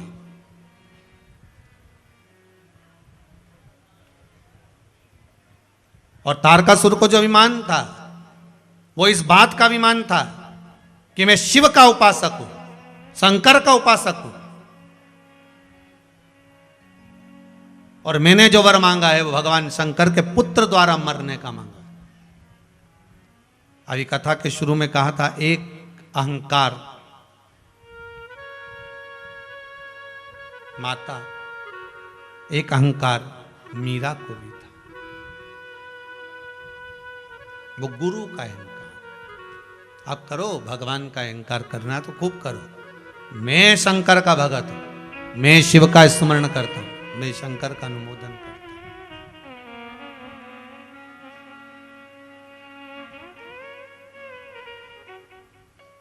ये जो मानव का जो शरीर मिला है ना, ये हमारे पूर्व का जो कर्म है उसको काटने के लिए मिला। भगवान ने क्यों दिया? मत बुरे कर्म कर बंदे, वरना पछताए। भगवान की आंखों से तू बच नहीं, तू बच नहीं पाएगा। भगवान कहते हैं अपने पुराने कर्म को, मनुष्य की अगर देह मिली है तो नाम भज कर काट दो। कैसे काटो? नाम और काम, इन दोनों को ध्यान में रखना। क्या क्या चीज? जम के बोलो जरा। नाम और काम। मनुष्य देह में भगवान का नाम लेकर, कथा सत्संग सुनकर अपने पुराने कर्मों को, दुखों को या तो काट लो, और अगर मनुष्य की देह में भी ये कर्म नहीं कटे तो फिर अगला जो जन्म होगा वो मनुष्य का नहीं होगा, दूसरा जन्म होगा। फिर काम कर कर के काटना पड़ेगा। गधे बन गए तो काम ही करना पड़ेगा ना, नाम तो नहीं जप सकते। बेल बन गए तो काम ही करोगे ना, नाम तो नहीं जप सकते। मेंढक बन गए, घोड़ा बन गए, स्वान बन गए, तो अब ये घोड़ा क्या राम का नाम गाता होगा, भजन करता होगा? नहीं। केवल एक मनुष्य देह, मानव का शरीर केवल एक भगवान ने ऐसा दिया कि तुम भगवान का नाम ले लेकर अपने दुख को, तकलीफ को, कष्ट को काट दो। कई लोग कहते महाराज जी ये कुबेरेश्वर धाम में ना तो भभूति मिले, ना बेल मिले, ना कुछ सामान मिले, ये जंगल में कुबेरेश्वर धाम में आए और ना आप मिलो, केवल कथा वाचो और श्री शिवाय नमस्तुभ्यम बोले, वो चल।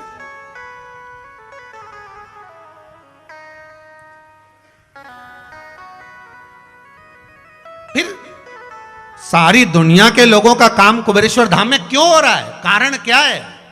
उसका एक कारण है, केवल एक कारण, कि यहां जब आप आते हो, विश्वास लेकर आते हो और भगवान का श्री शिवाय नमस्तुभ्यम नाम गाते हो। मनुष्य देह मिली है, नाम से दुख को काटो। बस तुम यहां आकर जब भगवान का नाम लेना चालू करते हो, कथा सुनना चालू करते हो, तो वो नाम तुम्हारे भीतर पहुंचता है। बार बार उच्चारण भगवान के नाम का होता है। इसलिए भगवान भी यहां से जाते समय कह देता है, जा 3 महीने के अंदर तेरा काम हो जाएगा, तेरा दुख कट गया, जा जिस लिए आया है तेरा कर्म वो कट पाया। जो दुख था, तकलीफ थी, कष्ट था, मैंने काट दिया। तू जा भगवान के भजन कर।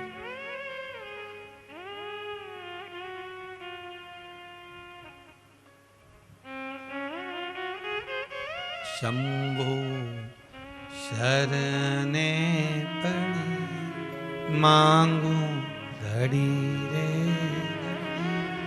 दुख काटो, दया करी ने दर्शन।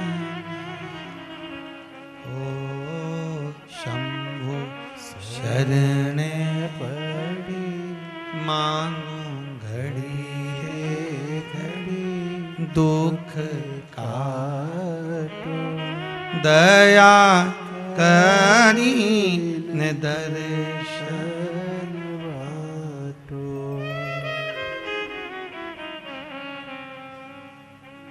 तेरे दर पे मैं कब से खड़ी, तेरे दर पे ही आके पड़ी हूँ। बाबा संकट भारी त्रिपुरारी, हे शंभु मेरे दुख, मेरे कष्ट, मेरे रोग, मेरी बीमारी, यही तो संकट है, काट दी। काय से कटे? मनुष्य देह मिली है तो नाम से काट दो, और अगर मानव की देह त्याग दी उसके बाद जो योनि मिलेगी तो काम से काटना ही पड़ेगा। तो काय से काटना चाहोगे? तुम्हारी मर्जी बता। देखो एक व्यक्ति वो होता है, डॉक्टर साहब के वहां गया, दिखाया, डॉक्टर साहब ने कहा साहब देखो तुम्हारे शरीर में बहुत बड़ी तकलीफ है, हाँ एक काम करते हैं, अगर ये गोली तुमको दे रहे हैं सुबह दोपहर शाम 3 टाइम अगर तुम खाते रहोगे तो ऑपरेशन की जरूरत नहीं पड़ेगी। गोली अगर नहीं खाई तो फिर ऑपरेशन तो करना पड़ेगा, ऑपरेशन तो बहुत जरूरी है, नहीं कराओगे तो मर जाओगे, तो ऑपरेशन करना पड़ेगा। तो अब तुम क्या करोगे? ऑपरेशन कराओगे कि गोली खाओगे? नहीं नहीं अच्छे जम के बोलो जरा। तो गोली खाओगे कि नहीं साहब हम तो 3 टाइम गोली खा लेंगे और बिल्कुल नियम से इन्हें रोटी खाई ने गोली का डिब्बा उठाई ने फिर खाई, और दोपहर में सोती सोती भी सपने में भी गोली दिख गई, उठ के बैठ गई, खाई। रात के जैसे ही रोटी खाई ने गोली खाई, फिर ऑपरेशन की जरूरत पड़ी नहीं। उसी तरह भगवान ने भी कह दिया मनुष्य का शरीर दिया है, या तो ये टेबलेट खा खा के नाम ले ले के दुख को काट ले, नहीं तो ऑपरेशन तो है ही सही, बाद में गधा घोड़ा तो बनना ही सही, बाद में बनना ही, फिर काम कर करके काटना। अब तुम्हारी जैसी मर्जी रहे, जितना लोग आस्था पे सुन रहा, मोबाइल पे सुन रहे हो, तुम्हारी जैसी मर्जी हो, जितना कुबेरेश्वर धाम में सुन रहा हो, सब अच्छे से सुन रहे, सुदर्शन चक्रधारी हो, सब अच्छे से सुन, सब ध्यान से सुन लो। या तो टेबलेट खा लो, ऑपरेशन की जरूरत ना पड़े, राम नाम कृष्ण नाम शिव नाम गा लो, तो अगले जन्म की जरूरत ही ना पड़े। भगवान से कहना ये जन्म के बाद फिर मेरा कोई जन्म ना हो, तो भगवान कहेगा बिल्कुल नहीं होगा, पर दवाई खाना पड़ेगी, मतलब भगवान का नाम लेना पड़ेगा। लेता रहेगा, सवेरे दोपहर शाम 3 टाइम लेते रहे, सवेरे उठते से बोलते श्री शिवाय नमस्तोभ्यम श्री शिवाय, दोपहर में फिर बोल दे श्री शिवाय नमस्ते श्री शिवाय, रात्रि के सोए तो फिर बोल दे श्री शिवाय नमस्ते श्री शिवाय। चक भगवान भी के टेबलेट पूरी खा रहा है, तुझे घोड़ा नहीं बनाऊंगा पक्का, जो नी बोल रही है यही छिपकली बनने वाली, बाकी तू टेंशन मत ले, बिल्कुल रत्ती भर मत ले, तू तो भजन गा।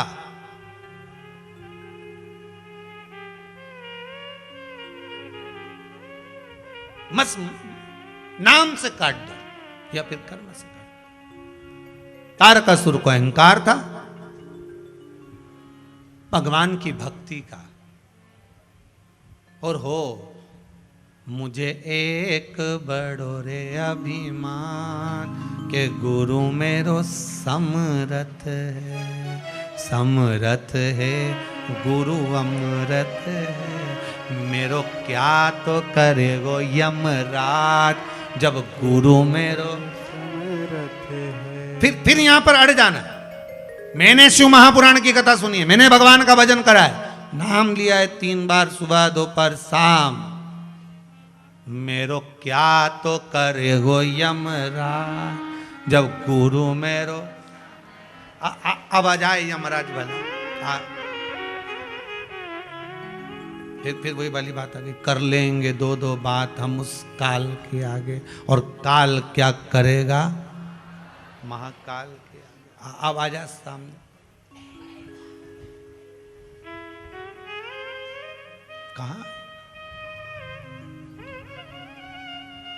मेरे भोले तेरा सहारा है, मेरे भोले तेरा सहारा है, मेरी नैया का तू।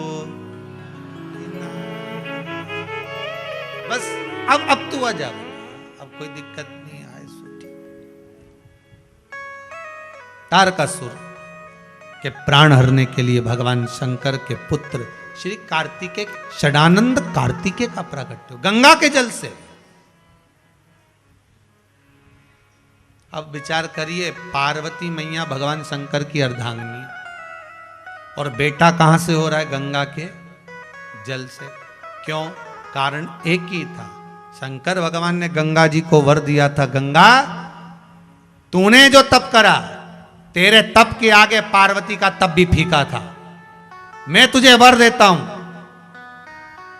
मेरे पुत्र का प्रागट्य तेरे जल से। षडानंद कार्तिकेय गए।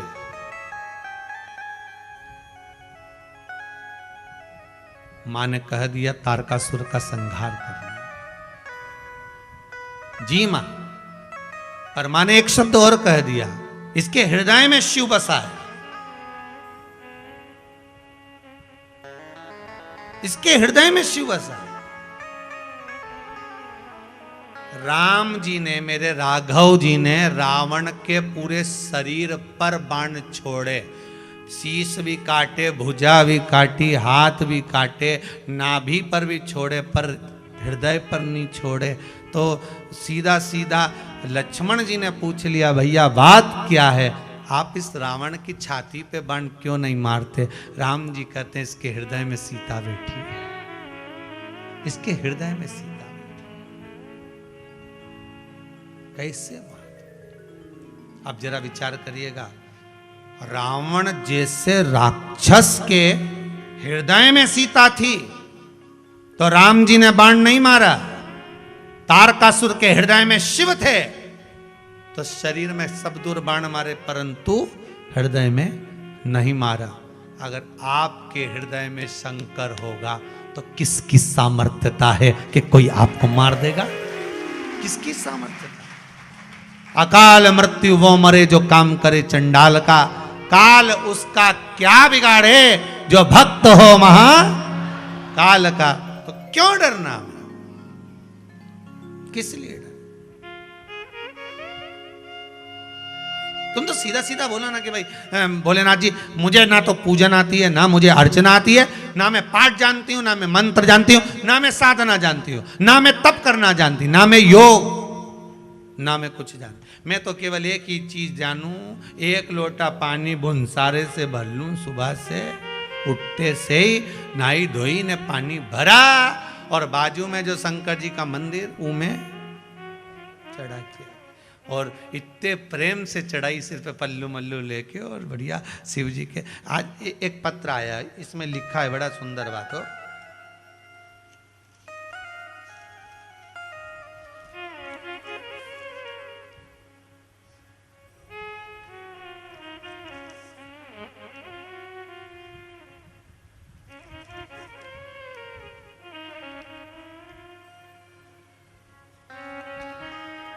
महाराज जी सत प्रणाम, राधे राधे, हर हर महादेव, श्री शिवाय नमस्तुभ्यम। मेरा नाम डॉली वर्णवाला है, दुर्गापुर पश्चिम बंगाल से आई हूँ। कहाँ बैठी हो? अच्छा, तैयार होने गए होंगे। तो एक प्रश्न पूछना था गुरुदेव। हम जब शंकर जी के मंदिर में जाते हैं तो वहां पर शंकर भगवान के शिवलिंग पर बहुत सारी चींटियां हो जाती हैं। समझ नहीं आता कि जल कैसे चढ़ा। अब इसका उत्तर आप सब दे दो रे।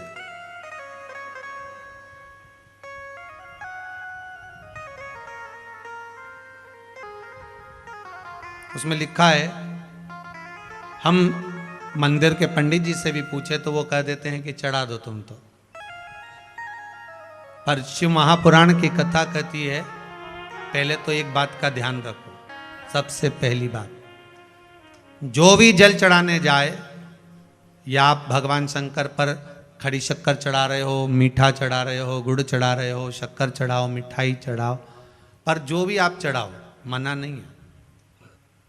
भगवान को जब भी भोग लगाया जाता है तो शिवलिंग से थोड़ा दूर रखा जाता है।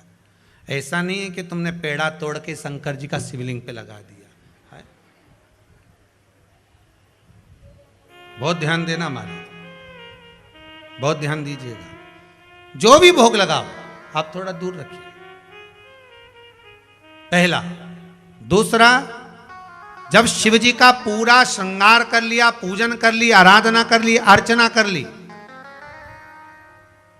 और आपने अगर शक्कर चढ़ाई है तो भगवान शंकर का एक बार पुनः स्नान करा दीजिए। क्यों? क्योंकि जैसे आप अपने बच्चे को दूध पिलाने के बाद, कुछ खिलाने के बाद दवाई भी पिलाते हो तो उसके बाद उसके मुंडा पे गीला हाथ फेर देते हो। बोलो, फेरते हो कि नहीं फेरते? क्यों फेरते हो? क्योंकि रात के सोएगा तो इसका मुंडा में चींटी भरी गई तो इसलिए मुंडा पे हाथ फेर दिया। अब शिव जी के लिए भी भाव तो अपने शुद्ध रखो ना। निर्मल मन सो मोहि पाव। भाव अगर आपका शुद्ध होगा तो ही तो भगवान मिलेगा। जैसे एक ब्रजमंडल में एक दो बहन रहती थी। दोनों बहनों को मालूम पड़ा कि संतों के जो झोली होती है ना, संत की झोली, उस झोली में भगवान कृष्ण होते हैं, लड्डू गोपाल जी होते हैं, भगवान कृष्ण होते हैं। अच्छा, दोनों बहनों ने विचार कर लिया, अब संत की झोली कहां से लाएं? तो एक संत यमुना जी का स्नान करने आए। जैसे ही यमुना जी का स्नान करने आए तो इन्होंने कहा, ये जाएगा नहाने और अपन इसकी झोली टटोल लेंगे, इसमें भगवान है कि नहीं। अब जैसे ही संत ने झोला कमंडल सब रखा, कपड़े वपड़े रखे और ये नहाने के लिए गए, इतने में एक बहन ने कहा, तू संत को देख और मैं झोली टटोलूं। और जो इनने झोली टटोली, टटोलते से स्टील का इतना बड़ा डब्बा, उस डब्बे में अंदर कपड़ा, कपड़े के अंदर भगवान लड्डू गोपाल, छोटे से लड्डू गोपाल आराम से सो रहे। बहन ने आवाज लगाई, जीजी जल्दी आ, जीजी जल्दी आ। और जीजी आई दौड़ के, क्या हुआ? देख, भगवान कृष्ण मिल गए। और जो लड्डू गोपाल निकाले, जो लड्डू गोपाल निकाले, तो बड़ी बहन ने कहा, देख तो सरी, संत कितना बेकार है, रत्ती भर की अक्ल नहीं है। इतने से डब्बे में बेचारे इतने बड़े भगवान को भर के रख दिया, भगवान भी अकड़ गया। भगवान का एक हाथ यूं हो गया, पांव यूं हो गया, नीचे का पांव यूं, एक हाथ यूं, भगवान भी अकड़ गए। इसने डब्बे में से भगवान को बाहर निकाला। दोनों बहन हाथ जोड़ के बोली, भगवान अब तुम बिल्कुल चिंता मत करो, संत नहा के आए तब तक तुम हाथ पे लंबे कर लो। अब भगवान भी भोले का, भगवान ने इनका कहना मान लिया, हाथ पे लंबे कर दिए। ले, अब वो लंबे तो हो गए। अब के कितने सुंदर भगवान लग रहा देखो। और वो संत ने इनको डब्बे में भर के रख दिया था। इतने में जीजी देख के तो संत तो नहीं आ रहा, और जीजी जैसे देखने गए, आ गया, जैसे ही बोली संत आ गया। अब ये डब्बे में भर रही, और डब्बे में भरे तो जाए। हे भगवान, बस संत भी आ रहा, जीजी अरे ये तो घुस ही नहीं रिया है, ये तो अंदर जा ही नहीं रिया, डब्बे में पहुंच ही नहीं रिया। जी के दम लगा, जरा दम लगा, एक पांव पकड़ी एक हाथ पकड़ी और डब्बे में धरे तो जाए नहीं। इतने में तुरंत दोनों ने हाथ जोड़ के बोला तेरे बाप की सुगंध घुस जा अंदर। तब भगवान के मेरे पिताजी की सुगंध दे रही। भगवान तुरंत उसी समय पे वही हाथ छोटा करके पांव छोटा करके डब्बे के अंदर दोनों ढक्कन लगाई, दोनों दूर खड़ी हो गई। संत ने जोड़ी कमंडल टांगा, चल दिए। दोनों गोपियों ने ब्रज मंडल में ब्रज की भूमि पर यमुना जी को दंडवत करके कहा बहुत कृपा करी, वो फंस गया, बहुत कृपा करी। यमुना जी मुस्कुराती हुई बोली वो नहीं फंसा, तुम दोनों को फंसा के ले गया, नैनों में अटका कर ले गया। अब दोनों को सुध नहीं बैठती थी, दोनों को सुध नहीं। भगवान भोले का है। आप आडंबर करके भगवान को रिझाओगे ना, भगवान कभी नहीं आएगा, कभी नहीं। भगवान कभी नहीं कहता कि मुझे आडंबर चाहिए, ऐसा करो वैसा करो, नहीं ये करो ने वो। भगवान के राम जप राम, कृष्ण जप कृष्ण, शिव जप शिव। तू तो मुख से भगवान का भजन कर। भगवान के कुछ नहीं चाहिए, एक लोटा पानी चढ़ा दे, बन जाए तो, और वो भी नहीं बने तो 3 बार ताली बजाते। इतने में भी नहीं बने तो बम बम, और ये भी नहीं बने तो घर पे पड़े पड़े श्री शिवाय नमस्तुभ्यं। ये भी नहीं बोलता बने तो पंचाक्षर मंत्र नमः शिवाय। बहुत इतना, बहुत इतना। ताड़कासुर की छाती में बांध नहीं, हृदय में नहीं लगाना। कार्तिकेय को माता पार्वती जी करेगी, उसके शरीर में बाणों को छोड़ना, पर हृदय में ना लगे, उसका ध्यान हृदय में लगे। ठीक है। अब षडानंद कार्तिकेय जी ने तारकासुर का संहार कर दिया। तारकाक्ष, विदुम्माली, कमलाक्ष की 3 पुत्र, तीनों ने तप करा, तीनों ने तप करा। सीधे जाकर आक्रमण नहीं करा, पहले तप करा। आपसे भी निवेदन है, अगर भगवान कुछ तुमको दे दे, कथा श्रवण करने के बाद बाबा आपको कुछ दे दे, तो ये मत सोचना कि मेरे में अब मैंने जो तप करा था, मैंने ये करा था तो मुझे, नहीं नहीं, ये तो प्रभु आपकी कृपा से सब काम। ये बाबा अगर आपको दे दिया, दे दिया, अहंकार ना है।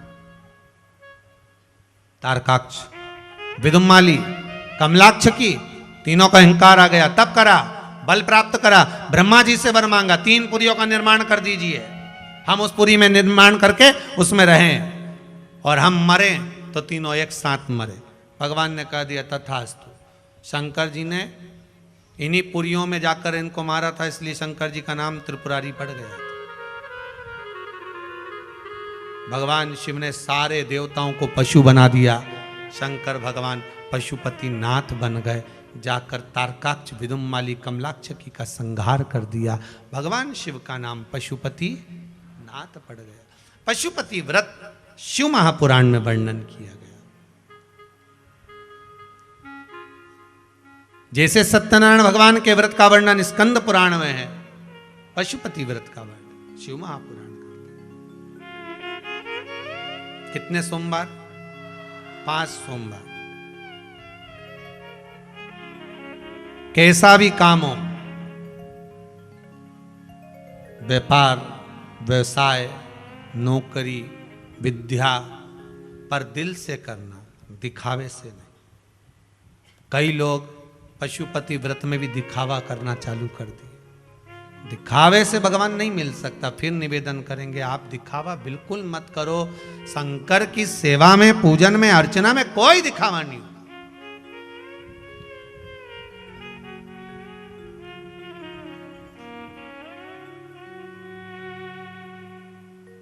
आप सब लोग कुबेरेश्वर धाम में आए हो, आपने यहाँ कहीं दिखावे का कोई चीज देखी? ये कुबेरेश्वर महाराज का मंदिर है, ये मुरली मनोहर मंदिर, वो गौशाला, वो भोजनशाला जो बना वो आपके सामने।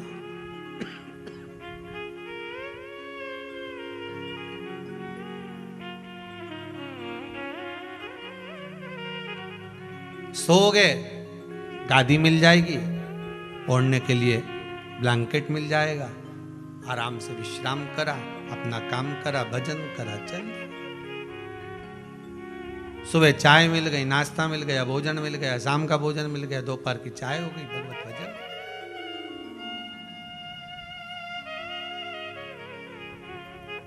कहीं दिखावे का करो, आप भजन में लगो, स्मरण करो, बस दिखावा मत करो। आज के जमाने में पशुपति व्रत का भी लोग दिखावा कर रहे हैं।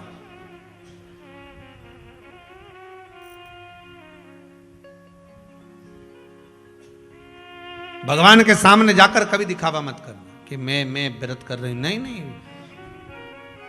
ये आप करा रहे हो तो मैं कर रही हूं। 5 व्रत होते हैं पशुपति व्रतनाथ व्रत के, 5 व्रत। सुबह के समय पर पूजन की थाली लगाइए, चंदन, अबीर, गुलाल, हल्दी आदि जो भी सामग्री आप पूजन की रखते हो वो रखो। जल का पात्र, पंचामृत सामग्री अभिषेक के लिए सब ले जाओ।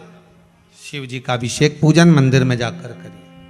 पशुपति व्रत घर के अंदर शिवलिंग है तो उसके पूजन का वर्णन नहीं है। जिस शिवलिंग पर सबकी दृष्टि पड़ती हो उस शिवलिंग का वर्णन, मतलब मंदिर का शिवलिंग। वहां पर अभिषेक पूजन कर दिया। सुबह के समय पर भी दिया लगाकर अभिषेक पूजन कर कर आप जो आए, अगरबत्ती आदि जो भी लगाया, आपका भाव, धूप बत्ती वगैरह जो भी लगाया, वापिस आए, उस थाली को संभाल कर रख दीजिए। शाम के समय पर वही थाली वापस लेकर जाना। उसमें कितने दिए जाएंगे? 6 दिए। प्रसाद जाएगा। घर से 3 हिस्से कर कर भोग लेकर मत जाना। जो मीठा लेकर जाओगे उसके 3 हिस्से शिव जी के सामने ही जाकर करना है। आपको अलग से लेकर अलग अलग डब्बे में नहीं जाना। 3 हिस्से आप अलग अलग कर कर नहीं ले जाओ।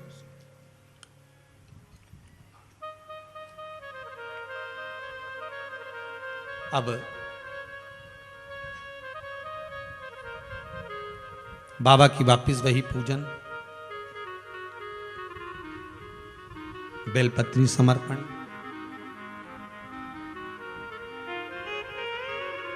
प्रसाद के 3 भाग। पहला दिया 5 दिए मंदिर के अंदर लगना है। 5 दियों को सामने रख दो। पहला दिया जब लगाओ, मन में कामना कर लेना कि किस लिए पशुपति व्रत कर रहे। कौन से दिए पर? पहला दिया। किसी भी दिए से अलग से बाती लेकर नहीं लगाना। आप माचिस लेकर खुद की जाइए, खुद का घृत लेकर जाओ, खुद के दीप लेकर जाओ। किसी के दिए में भी बत्ती लगकर मत जलाकर आना। मट्टी के दिए नहीं हो तो आटे के दिए बना कर ले जाओ, पर अपने दिए लेकर जाना, अपने दीप लेकर जाना। पहला दिया लगाओ, कामना कर कर लगाइए। 5 दियों को लगा दीजिए।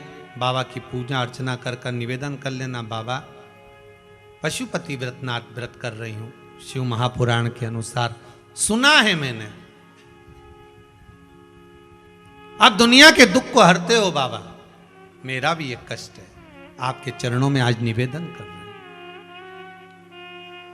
विनती कर कर 5 दियों को लगाकर प्रसाद का 2 भाग मंदिर में छोड़कर, 1 दिया बिना जला थाली में रखकर, भाग रखकर प्रसाद का 1 भाग लेकर शिव मंदिर से वापस निकलकर अपने दरवाजे पर पहुंचिए। दरवाजे के राइट भाग में प्रवेश करने से पहले दिया लगा दीजिए। एक कामना वहां करी है, दूसरी कामना अपने दरवाजे पर पहला दिया जब लगाओगे वहां कर लीजिए। प्रसाद अंदर लेकर जाइए घर में। भोजन करने जब बैठो, सबसे पहले जो प्रसाद लाए हो उस प्रसाद को पाइए। अपने हिस्से का प्रसाद जो एक भाग लेकर आए हो वो किसी को नहीं देना है। जिसका व्रत है वही करेगा, वही पाएगा। एक बात और अच्छे से सुन लीजिए, पति और पत्नी, देवरानी जेठानी, सास बहू अगर व्रत कर रहे हैं तो थाली भी दो जाएगी और दीप भी अलग अलग जाएंगे। इसका विशेष ध्यान रखना। ये नहीं कि एक ही थाली ले चले अपन दोनों कर कर आ जाएंगे, दिए अलग अलग ले जाए, नहीं नहीं, थाली भी दो जाएगी। महाराज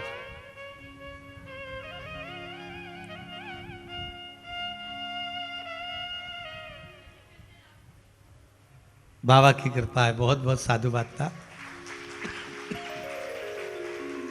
क्या मांगा था बाबा से? कहां से आए हो?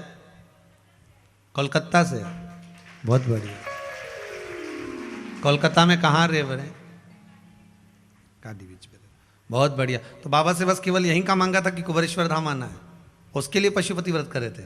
वाह वाह, जोरदार ताली, बहुत बढ़िया, बहुत बहुत धन्यवाद जी। माइक देना, क्या बोल रहे हैं?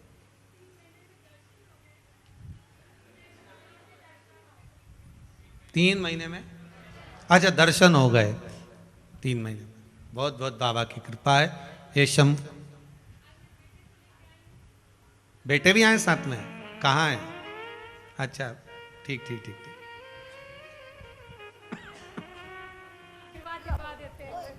बाबा जी 3 महीने के अंदर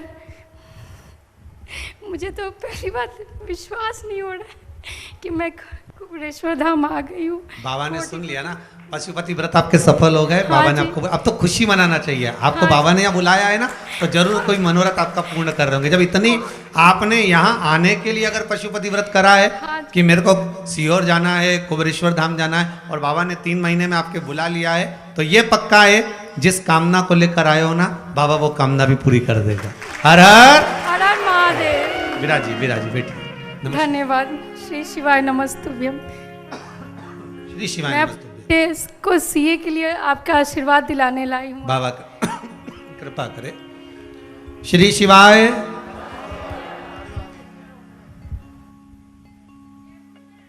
जयपुर से आए।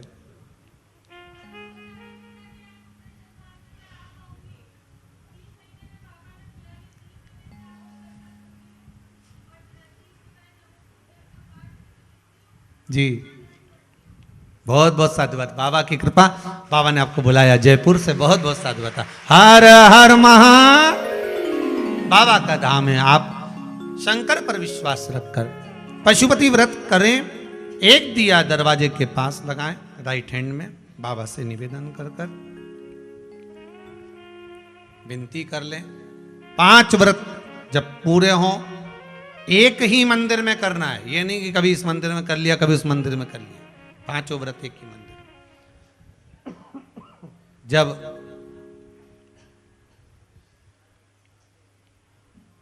पांचवा व्रत विराम पर हो, शाम के समय जब पूजन करने के लिए जाएं, 108 बेलपत्र हो या चावल का दाना हो या मूंग का दाना हो, जो भी आप समर्पित करना चाहते हो, 108 कोई भी वस्तु बाबा को समर्पित कर दें, भले वो पुष्प क्यों ना, चावल क्यों ना। एक श्रीफल कामना कर कर 11 रुपए रखकर मंदिर में बाबा को देकर आए, निवेदन कर कर आए, बाबा आज मेरा व्रत पूर्ण हो रहा है, बस ऐसी कृपा करना कि मेरे कार्य सफल हो। निवेदन कर कर वापिस सजाएं। कई लोग YouTube पर डाल दिए कि 5वां व्रत पूरा करो और 6ठे व्रत पर उद्यापन करो। उद्यापन का प्रमाण नहीं है। 5वें व्रत को पूर्ण जब करोगे तो 5वें व्रत में ही समापन पर ही आपको 108 बेलपत्र, फूल, चावल, मूंग, जो आपके घर में जो मौजूद हो वो आप चढ़ा दीजिए। जो आपके पास में हो वो बाबा को समर्पित करो। पशुपति व्रत जीवन का सुख देने वाला। मुझे विश्वास है जितनी माताएं यहाँ बैठी हैं लगभग सबने करे जरूर होंगे, एकाध न एकाध, ये विश्वास है। पशुपति व्रत सुख देने वाला। शिव महापुराण की कथा कहती है, देवादिदेव महादेव की कथा कहती है, भगवान भूत भावन भूतेश्वर भगवान शंकर आज ब्रजमंडल में जब भगवान कृष्ण ने रास महोत्सव किया, रास उत्सव किया है। बोलिए बोलिए।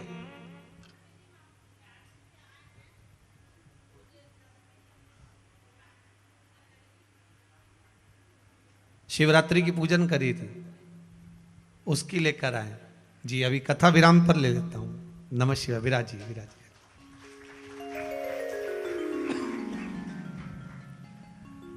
तो भगवान भूत अधिपति भूतेश्वर भगवान शंकर नित्य लीला करने वाले मेरे औघड़दानी त्रिकालदर्शी कैलाशी अविनाशी मेरे शिव, तारकासुर के तीनों बेटे तारकाक्ष विदुम्माली कमलाक्ष की तीनों के प्राण छूट जाते तीनों से। भगवान पशुपतिनाथ बनकर साथ लेते। शिव महापुराण की कथा कहती है, एक बहुत सुंदर संवाद अपने जीवन में उतार कर रखिएगा महाराज। मान लो अगर बच्चे कोई एग्जाम में बैठ रहे हैं या कंपटीशन एग्जाम है या नौकरी के लिए अप्लाई कर रहे हो, 4-6 महीने से बैठे हो, 8 महीने से बैठे हो, सर्विस नहीं है, नौकरी नहीं है, तो एक छोटा सा उपाय अवश्य करिएगा शिव महापुराण का। महाराज बेलपत्री के पेड़ के नीचे विराजमान होकर, बेलपत्री के पेड़ के नीचे जिसको नौकरी के लिए या एग्जाम में बैठ रहा है वो जल चढ़ाए, बेलपत्री के पेड़ के नीचे थोड़ा सा दूध चढ़ाए, फिर जल चढ़ाए और अपने राइट भाग में घी का दिया और अपने लेफ्ट भाग में तेल का दिया।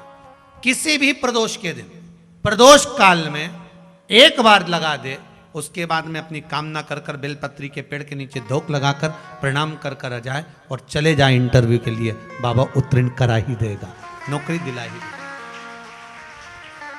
करना प्रदोष के दिन और प्रदोष काल में ही करें, इसका ध्यान रखें महाराज। भगवान शिव की कथा कहती है, आज भगवान भूत अधिपति भूतेश्वर जैसे शरद पूर्णिमा के उत्सव पर भगवान ने जैसे डमरू का नाद करा, गोपियां सुध भूल कर चली जाती हैं, देवता सुध भूल कर कैलाश पर चले जाते हैं, उसी तरह भगवान शिव भी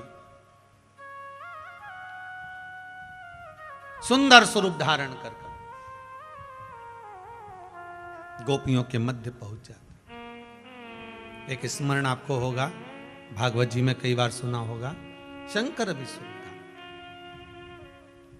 बड़ा सुंदर रूप लगकर, बड़ा सुंदर स्वरूप लगकर। महाराज स्वयं पार्वती मैया भी जिनको मना करती हैं कि मत जाइए वहां, आपके लायक नहीं, आप ना जा सकते हैं, क्योंकि कान्हा के सिवा कोई पुरुष ना जावे उस रास में, उस रास में। आप मत जाओ वहां, पर फिर भी बाबा ना माने और चले गए, जाकर दर्शन किया।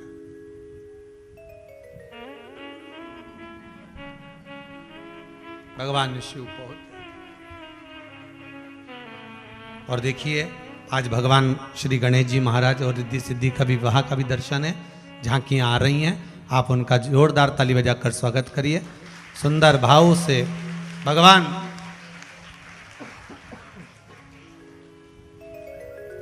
भगवान शिव पार्वती के साथ में सुंदर रिद्धि सिद्धि को लेकर पधार रहे हैं भगवान गणेश जी के मंगल विवाह की ओर।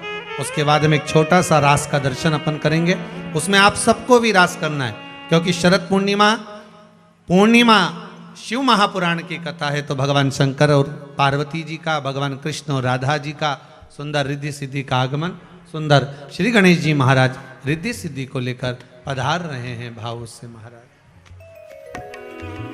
बोल श्री गणेश जी महाराज की जय। रिद्धि सिद्धि के दाता गजानन तुम्हें सबसे पहले हमारा नमस्कार है। रिद्धि सिद्धि के दाता गजानन तुम्हें सबसे पहले हमारा नमस्कार है। रिद्धि सिद्धि के दाता गजानन तुम्हें सबसे पहले हमारा नमस्कार है। रिद्धि सिद्धि के दाता शंकर पार्वती भी आ जाएं, कृष्ण राधा भी आ जाएं साथ में। हमारा नमस्कार है।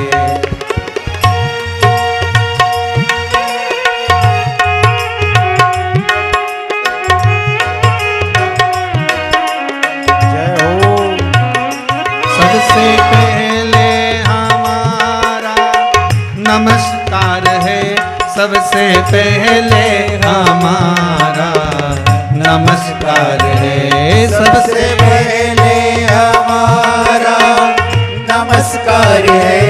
सबसे पहले हमारा नमस्कार है।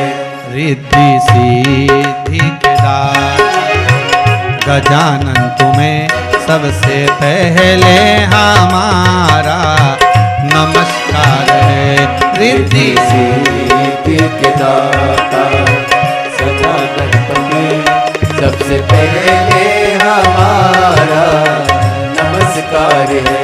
सबसे पहले हमारा नमस्कार है। सबसे पहले हमारा नमस्कार। भगवान गणेश जी महाराज का मंगल विवाह, जिस विवाह में स्वयं भगवान शंकर, पार्वती, भगवान कृष्ण, राधा जी के साथ में मंगल विवाह में आए हैं। जोरदार ताली बजाएं भगवान गणेश जी महाराज के मंगल विवाह का। सुंदर जयमाला का क्रम हो रहा है।